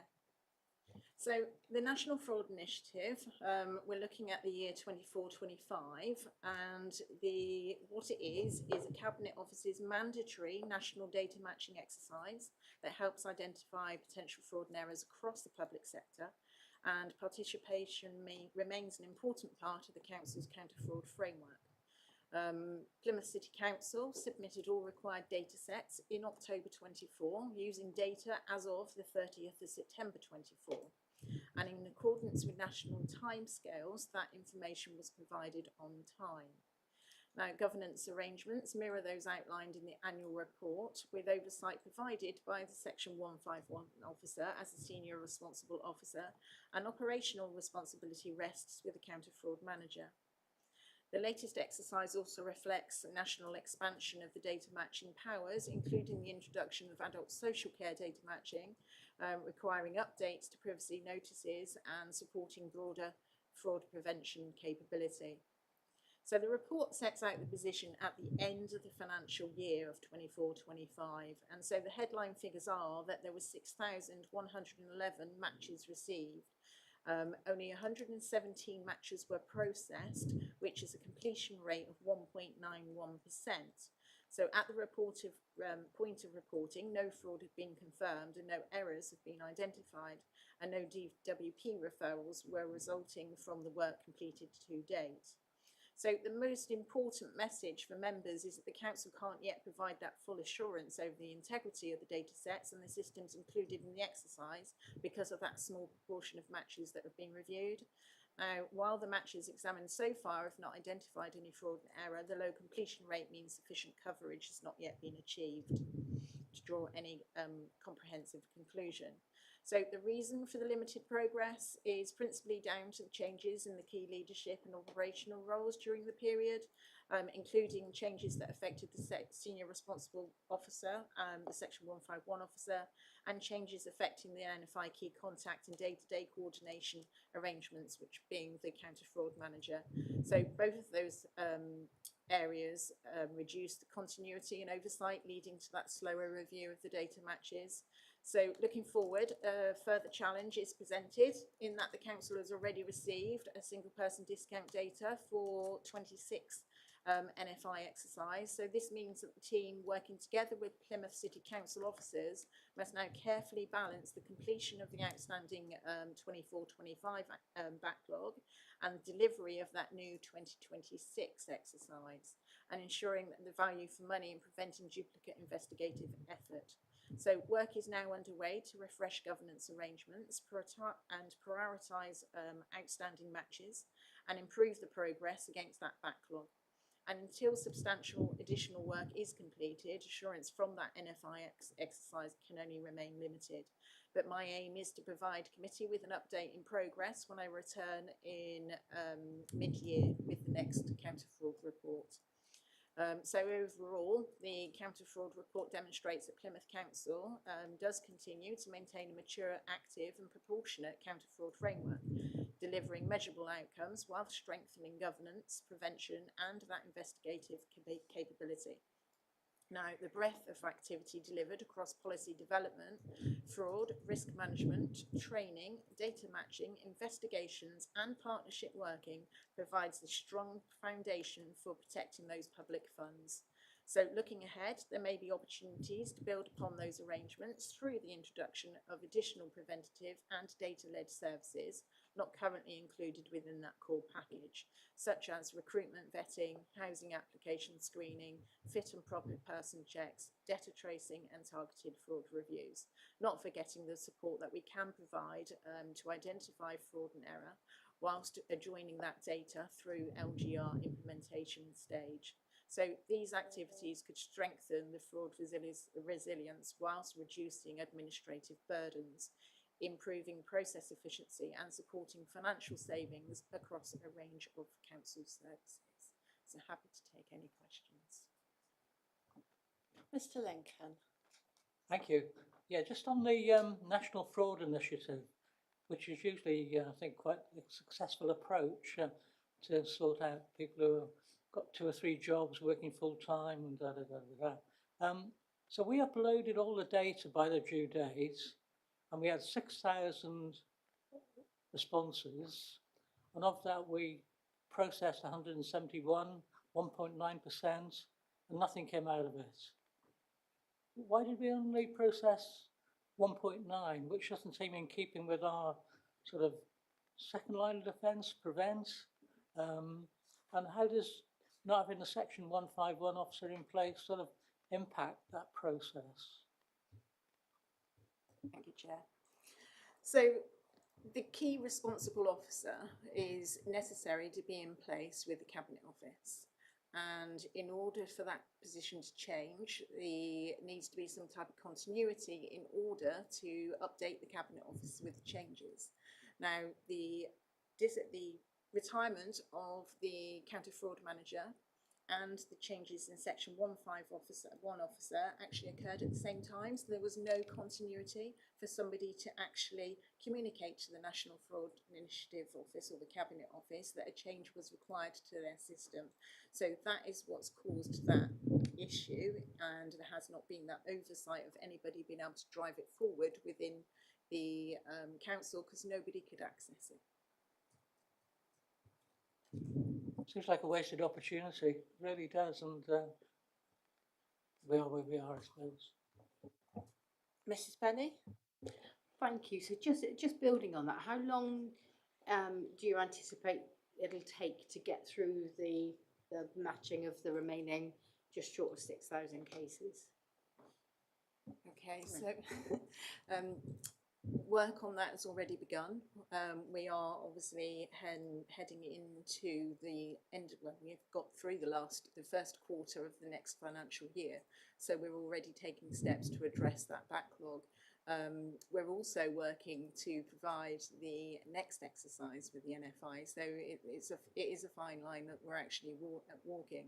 But we will use the data analytics resources that we've got in order to help us reduce the burden going forwards, and we will provide all the support and any resource we can to review those matches, if you like.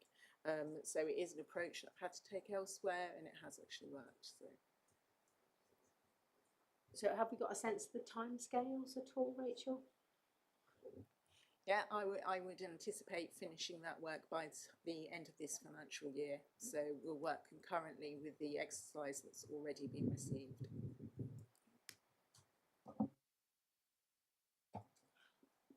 Any more questions on the National Fraud Initiative report? No? Okay, thank you, Rachel. The recommendation is that we note the report, so if committee's happy to do that. Excellent, thank you. Item 13 is the draft fuel card policy. I believe this is Helen will be presenting. Thank you, Chair. So we're bringing the draft fuel card policy for you to see today. This is in response to an internal audit review of fuel cards. And whilst it's not an area that has significant level of spend, has inherent risk, and we need to make sure the government is correct for it. One of the main actions that internal audit noted was the need for a fuel card policy. We did have fuel card guidance, but it wasn't significant enough really for the governance that we need for it, and we have developed this in line with our purchasing card policy. So this has been through CMT, and they're happy for it to be accepted. It's also been through the unions in terms of the obligations on staff. Another point that internal audit raised in terms of fuel cards was the lack of a contract manager. That is now in place, and also we have brought the accountability for fuel cards back into the accountancy function. Going forward, there probably is some more work to do, and this was in some of the internal audit actions to how we go forward in terms of electric vehicles and greener transport in future, and how that would be reflected in the policy. But this is what we're proposing to put forward so that staff are clear and we're all clear about governance, and that those controls that are needed are in place. So could you let me know if you have any queries? Councillor Freeman. Just an observation as opposed to a question, thank you. Just to say, like, on previous reports that we've been looking at, I forget which report it was now, but it was on page 83 regarding the purchase card compliance.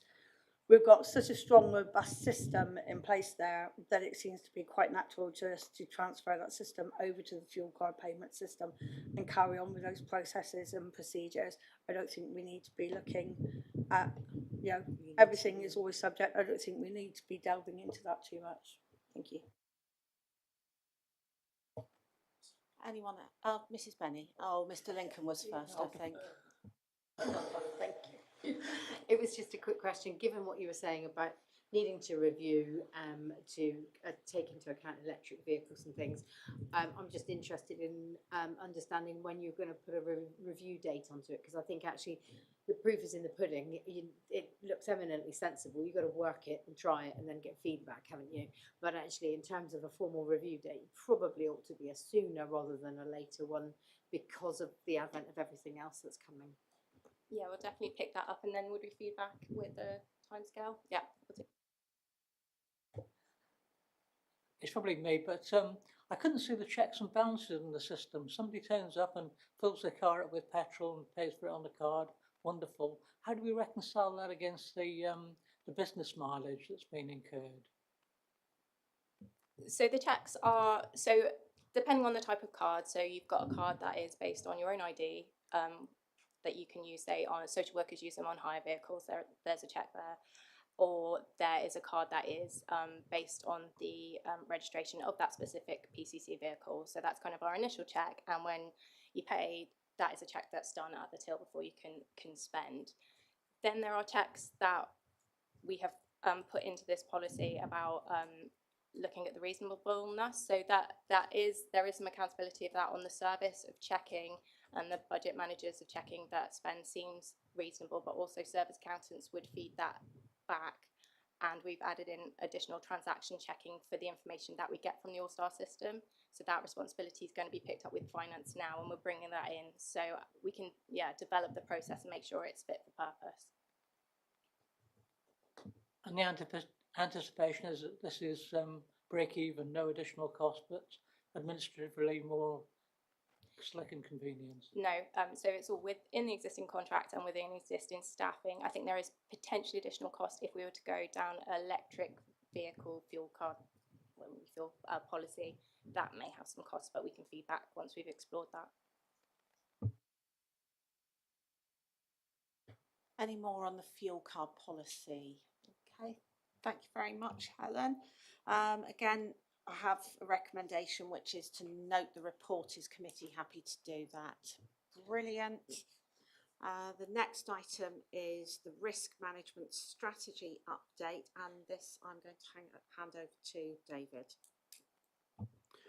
Thank you, Chair. I've put a few slides together just to talk our way through this one. So the reason for coming back here is I know Mrs. Benny in particular always asks me a question about risk, and I think your favourite question to me is, what risks have you not identified? which you always throw me with. So I made a commitment again to the committee in a previous lifetime to say that we will keep you updated with what the work that we're doing on risk. So just a few slides just to bring you up to date. The risk management monitoring report was presented to the Scrutiny Management Board on the 1st of July. And I mention that because one of the recommendations from the Scrutiny Management Board was that we should have more scrutiny in depth in the particular areas. So the recommendation is that the full report goes to the Management Board, but individual risks are debated and investigated at the individual scrutiny panels. So that makes absolute sense to me, but that is something that we've sort of picked up and put into the strategy. So when it says recommendations from the Scrutiny Management Board taken away and incorporated, that's what we've done. I didn't put it into the pack, the actual revised strategy, because of the timings, but I'm quite happy now that we've reached that point to share it outside of the meeting. So I'll send it round so you can read it, and I'm quite happy to take any comments that you have on that, and if you wish me to bring it back to the next committee and have a further in-depth conversation, that's absolutely fine as well. So we continue to monitor the risk, and obviously we update because it's a living document, isn't it? And we all live with risk through life. I'd like to just point out that we're working very closely with our colleagues from Devon Audit Partnership as well,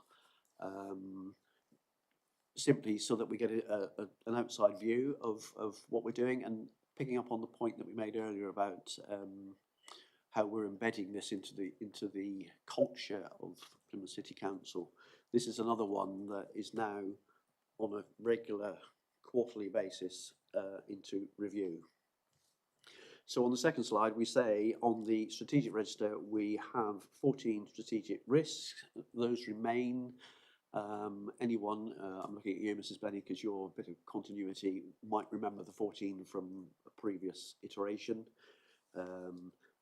We've put on here the 5 top scoring risks, and I think it's interesting that the points that are on here have been raised throughout the meeting, haven't they? So again, Mrs. Benny, you've talked about cyber security and what we're doing about that. No surprise that that's a high risk. Financial planning and delivery, Councillor Creswell, you were talking about how do we make sure that we're on top of that, so that is definitely in there. Number 3 is the strategic asset management. Now, you have called us up before, I think, about can we see what the asset management strategy looks like. We actually commissioned an outside company to do that for us, and we've had the first draft. Once we've got that finalised and we've all had a chance to review it, quite happy to bring that back here for you to have a look at. That's fine. Failure to maintain business continuity. I'm saying there's no surprises in here, are there? It's these are the risks that we would face, and failure to safeguard and protect our children. Now the report actually talks about number 12, which I haven't put on the sheet with it, which is fine, which is failure to respond effectively to emergencies or disasters, and we've done a bit of a management turnaround as to who the responsible officer is for that. That came to the fore, I think, recently, because we had unexploded bombs, and then we had unexploded bombs, and we can see work still going on. So we've taken that into account. So that is now under control. Then on the next slide, we move away from strategic risk to operational. We do have 55 operational risks on our register. Each department and directorate hold their own operational register. It's my job to pull those together and make sure that they read across. Number 1 on that list, and the highest scoring, is the risk of loss of life, injury or property damage due to tree falling, which I find interesting, but that's not for today. In continuous improvement, well, you can see them there. So just to give you the assurance that each directorate is keeping an eye on those. So the key update for the meeting today is that we are working with Devon Audit Partnership. Sorry, next slide. I've covered that, I think. There we are. Working with Devon Audit Partnership to embed some more and get some better practice going forward. As I've already said, it's come across to finance to look after risk management, and it will go in to the same cycle as we do with the monitoring of the finances, so that we're absolutely sure that it's on a quarterly basis, and Cabinet have asked to make sure that they're cited as well. One of the recommendations from Devon Audit Partnership was that we should have a corporate risk management group. Again, one of the reasons for not putting the strategy in is because as a late conversation and decision was the best place to put that at the moment is with the corporate management team, because they've got the overview of both operational and strategic risks. So as part of that quarterly review going into the corporate management team, they will take responsibility for that. And I am quite happy to bring back here, and like I say, I'll share the revised policy with you, and if you've got any comments, let me know, but we can certainly put it on the schedule for the next meeting if that would be helpful. Brilliant. Councillor Freeman. Just a question, just from a knowledge and training point of view. The first point you got there about the Devon Audit Partnership and delivering workshops to the embedded risk framework and risk management culture, is it worth us as members of ANG actually undergoing any additional training with relation to that? And maybe kind of like incorporate that in with our statutory training more, you know, like on an annual basis, so that we keep getting refreshed on that. So, because we have so many different things here at ANG that it's kind of like, it's easy to become strong in one area and suddenly think, what's that all about? It just helps us keep that overview with things. Thank you. Thank you, Councillor Freeman. Absolutely, happy to do that. It's great that you want to learn as well. So I'll talk to Devon Audit Partnership and make sure that we schedule something in. Again, it would probably be outside of these meetings, but we can do it as a lunch and learn or in person or whatever suits the committee best. But yeah, quite happy with that.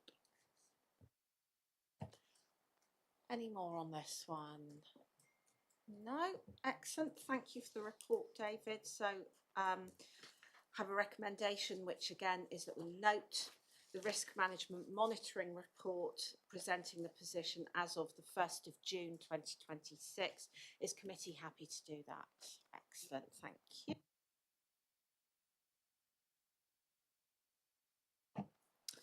Now move to item 15. So this is back on the supplement pack 1, the Treasury Management Outturn Report for 2025 to 26.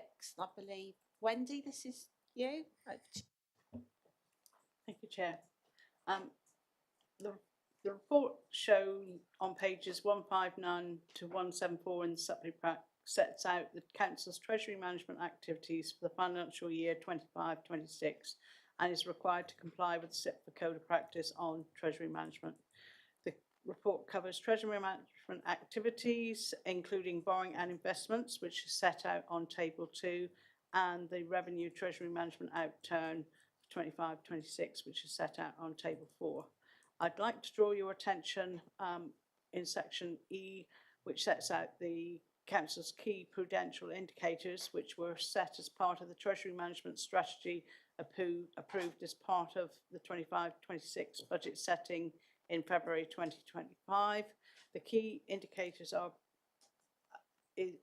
of borrowing within our operational boundary has been complied with, which we've sort of treated as the main indicator. However, there are two indicators, namely interest rate exposure has showed that the council is exceeding its borrowing under fixed interest rate arrangements, which predominantly is through Public Works Loan Board. This resulted from action following advice from Arlene Close, the council's treasury management advisors, to secure borrowing over 3 to 5 years under a PWLB equal instalment payment loan arrangement that provided both interest rate security but also mitigated interest rate refinancing risk. So from that action, we didn't comply with our interest rate exposure, but it was noted that the reason the non-compliance was a strong reason to go with the action approved by Arlene Close. The second indicator which followed on from that is the maturity structure of borrowing, which saw the council increase its borrowing, actual borrowing across a 3 to 5 year period as a result of changing up its borrowing strategy to PWLB, and that meant its short-term borrowing was, we didn't meet that percentage indicator. So that's, again, that was as a result of just moving from temporary borrowing under 1 year to longer term, which again had the same benefit of providing interest rate security and mitigating refinancing risk. So through you, Chair, are there any? I'll leave you to follow. So any questions for Wendy on this one? Councillor Hagan. Thank you, Chair. Sorry. Yeah, a few questions. The borrowing year on year is increasing. Currently, I think 25-26 was around 802 million, expected to rise to over 900 million in the next 12 months.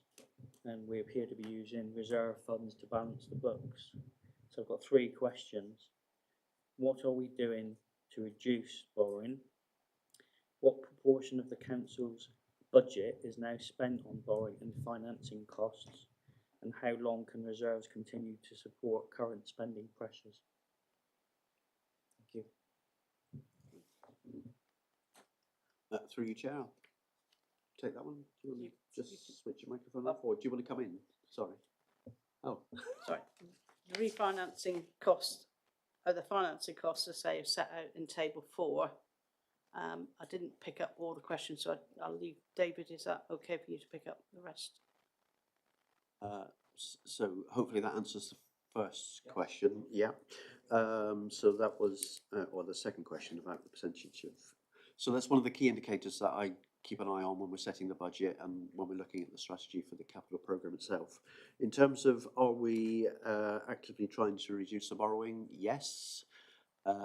We have put, over the last 12-18 months, a lot of tighter controls into the capital programme and how an item actually gets onto the capital programme, including a new officers group, which acts as a gateway and can reject and push back before it goes to a cabinet group, who again can push back before it gets to council to actually become a project.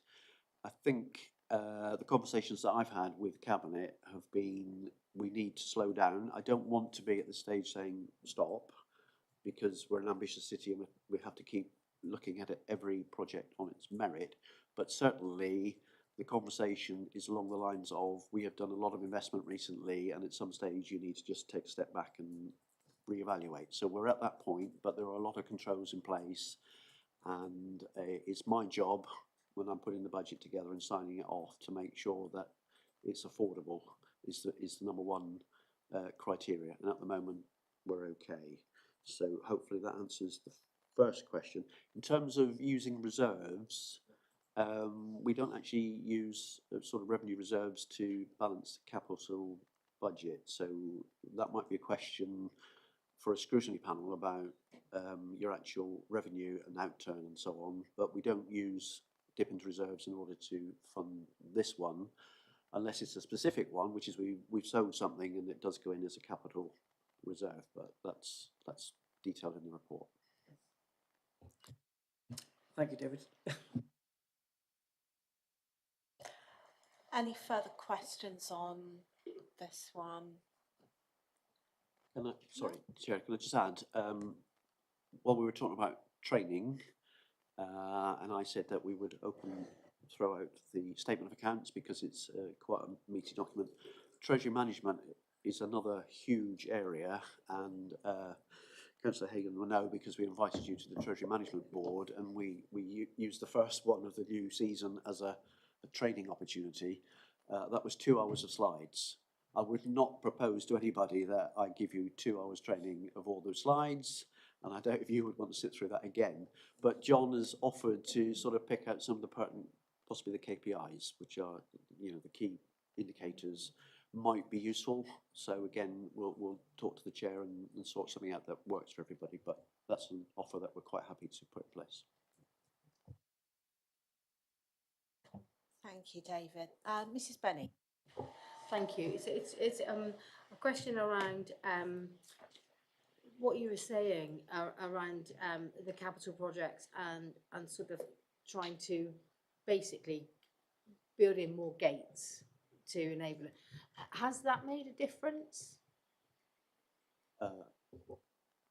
Yes, it's a simple answer to that. So I think if you look back to we've got the outturn in front of us, but sorry, this is Treasury Management. If you look at the capital outturn for last year, what was forecast to be spent as to what was actually spent,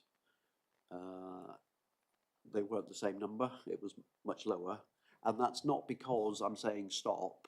I'm kind of reiterating the question of not now, can we defer, can we delay? So if it's an important project and it has payback, that's fine, but can we delay it until we get on top of the borrowing? And the other sort of holding point at the moment, which is pertinent to Treasury management, is what is the Bank of England going to do with the interest rates? So, you know, the forecast a couple of years ago, we were sat here talking about this step, it's going to come down, it's going to come down, and then World Events said, no, it's not, so it's there. So that's another consideration that I have to take into account when I'm talking about the affordability. But certainly we can see that it's coming down. Sorry, just linked to that then, when you do those reviews collectively, is there an assessment on the not doing it? Because the other bit of this is by delaying some of the projects, the experience to date is that the price is only going up, isn't it? So actually it becomes more expensive with the impact of inflation. So I don't know whether that's a consideration as part of the shift further down the line. So one of the other key considerations is about what are the priorities of both the Cabinet and the wider Council. So does it hit one of those priorities? And if it does, then we'll look at it differently to if it's low on the priorities. And then my pushback is always, have we talked to the right government department about what grant might be available? Have we investigated different ways other than going to the bank and borrowing the money? But like I say, we look at every project in its own merit, and if it's borrow £1 in order to save £2, then it will rise up the priority list, won't it? So.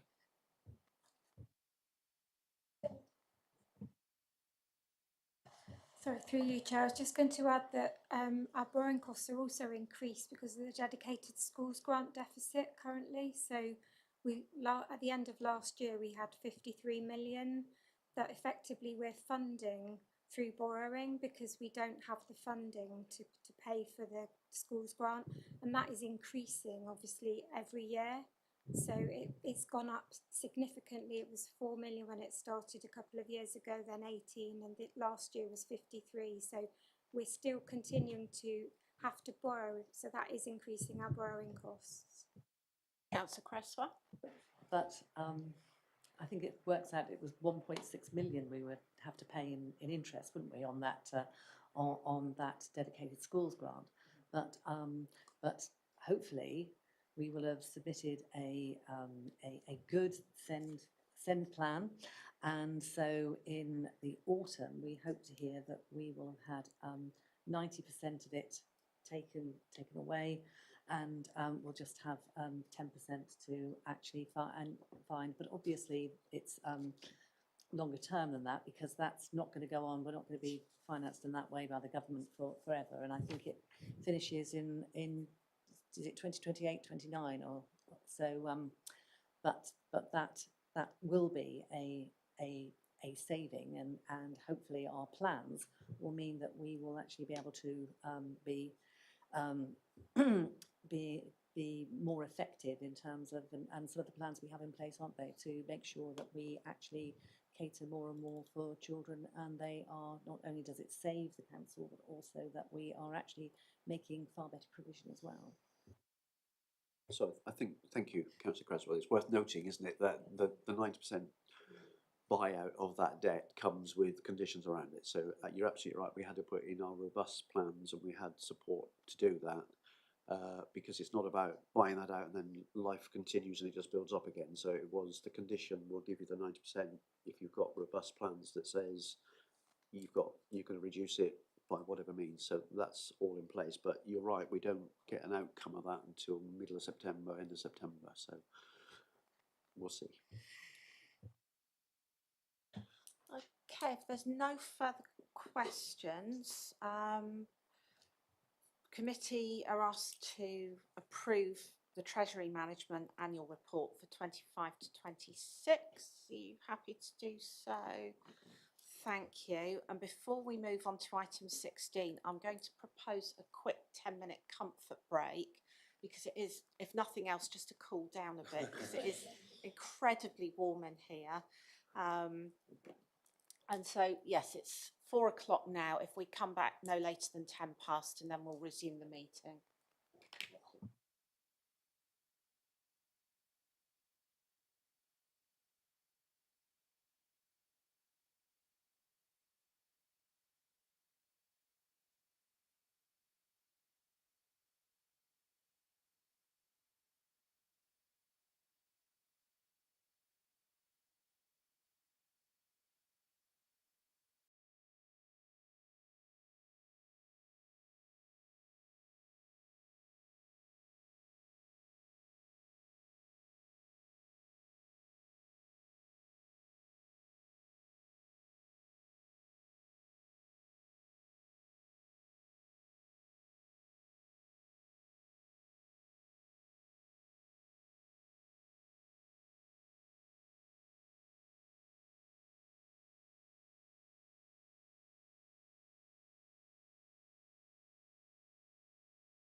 Okay, colleagues, welcome back to the Audit and Governance meeting. Hopefully you all had a chance to cool down, get some refreshment.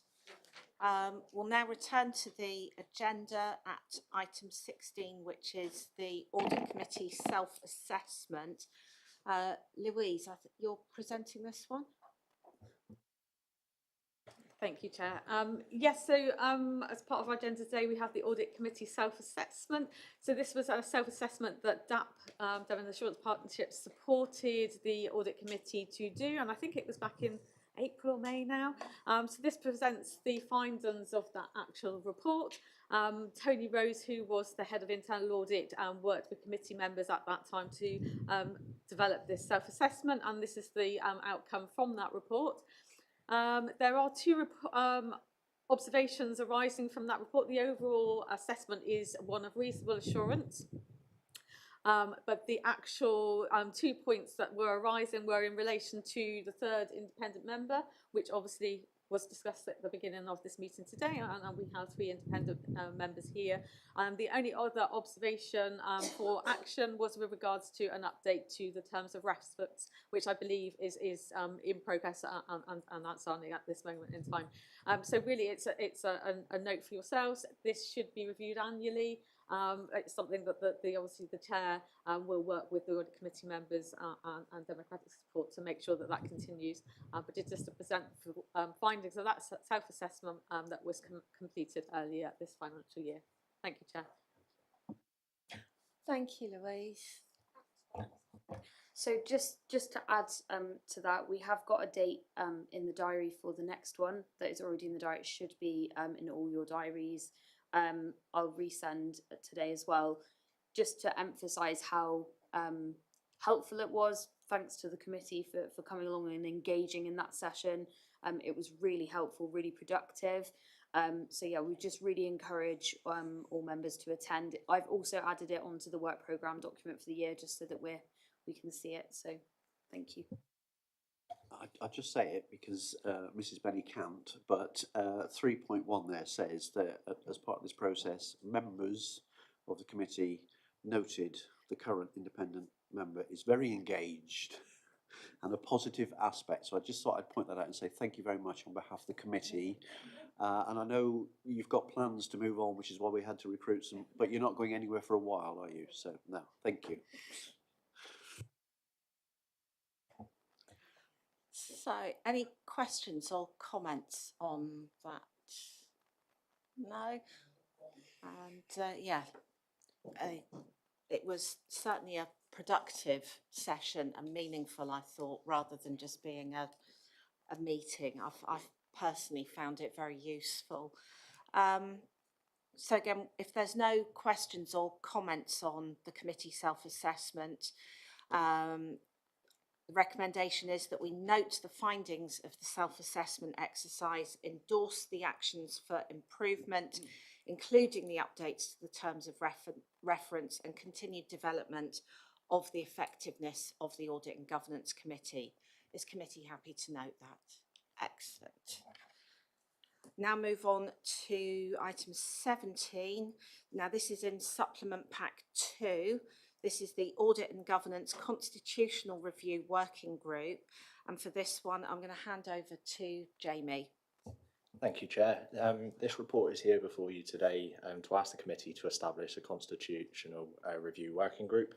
Members who were on this committee last year will remember that following the Armada Way Independent Learning Review, we committed to an external review of our constitution.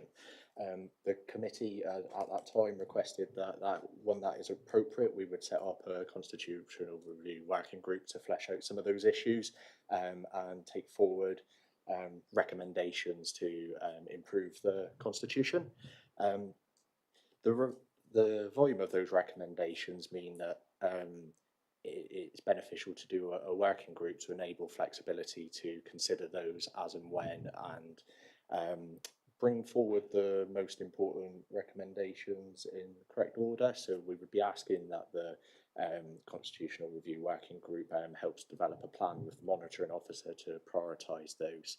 I want to be clear on the first 2 points that this working group would be advisory. It would exercise no decision-making power, and any constitutional changes would return to this committee, and then onwards to full council where appropriate.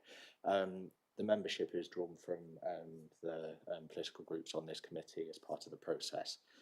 So thanks for you, Chair. The recommendations are set out on page 1 and the proposed terms of reference, and I open it up to any questions from committee. Thank you, Jamie. Any questions on this one? No? Oh, Excellent. cheap round.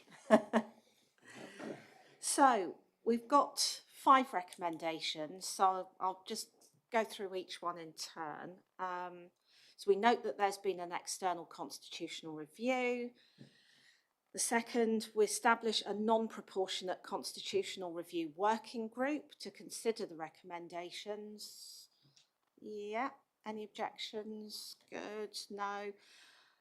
Thirdly, we establish a non-proportionate constitutional review working group to consider the same recommendation. So in fact we only have 4. That's fine. So recommendation, yeah. Sorry. 2 and 3 look identical. Through you, Chair.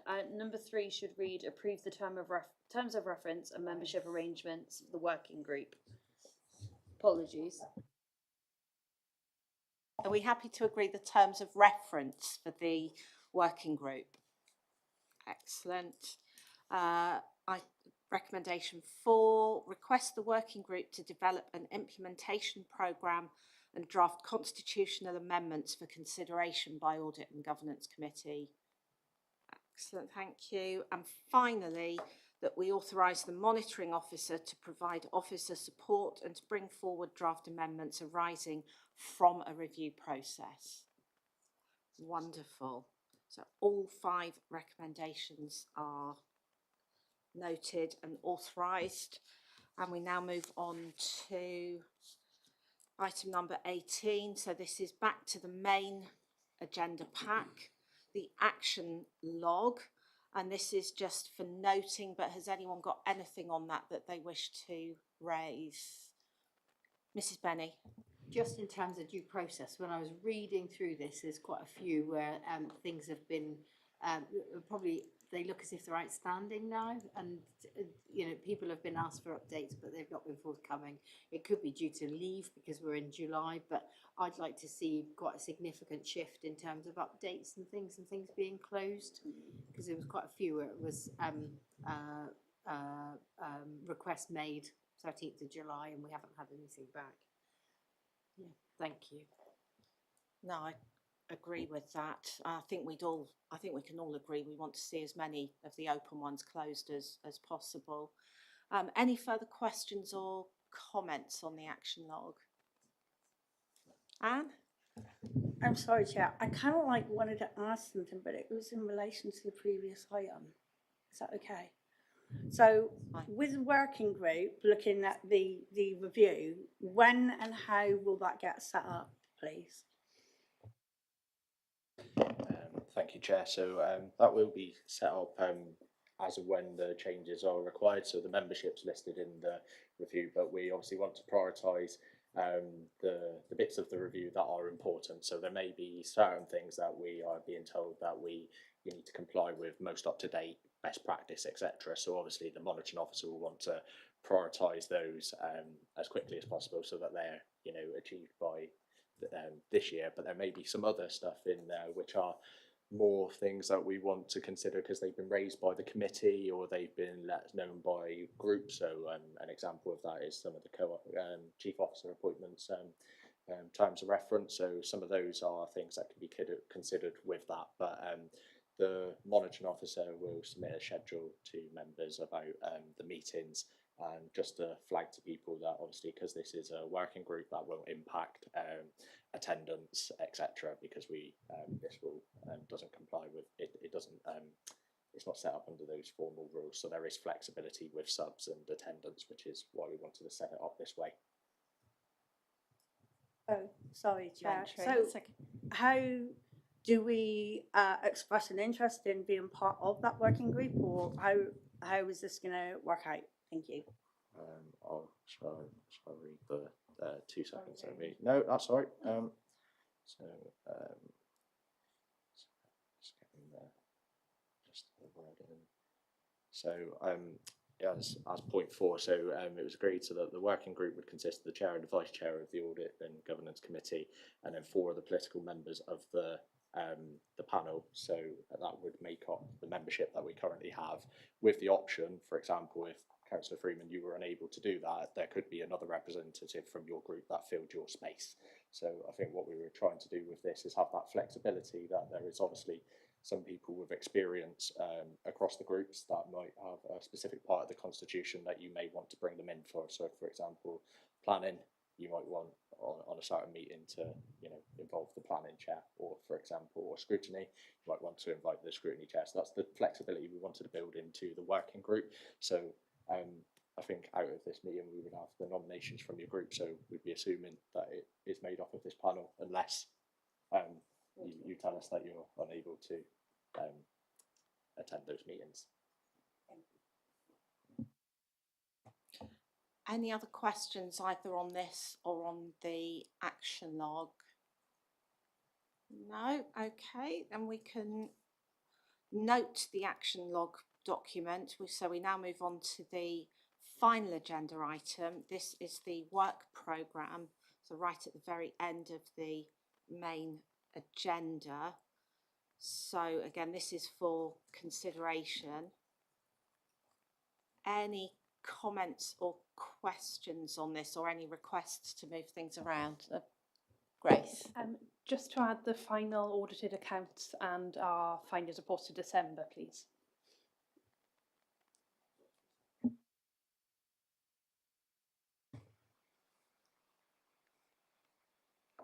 Mr. Lincoln? Yeah, I don't know whether this makes sense, but Graham Thornton did a webcast a couple of weeks ago, and at the end of it there was mention of a requirement for a capacity assessment to go to audit committees by the end of July, and that doesn't appear on the work programme.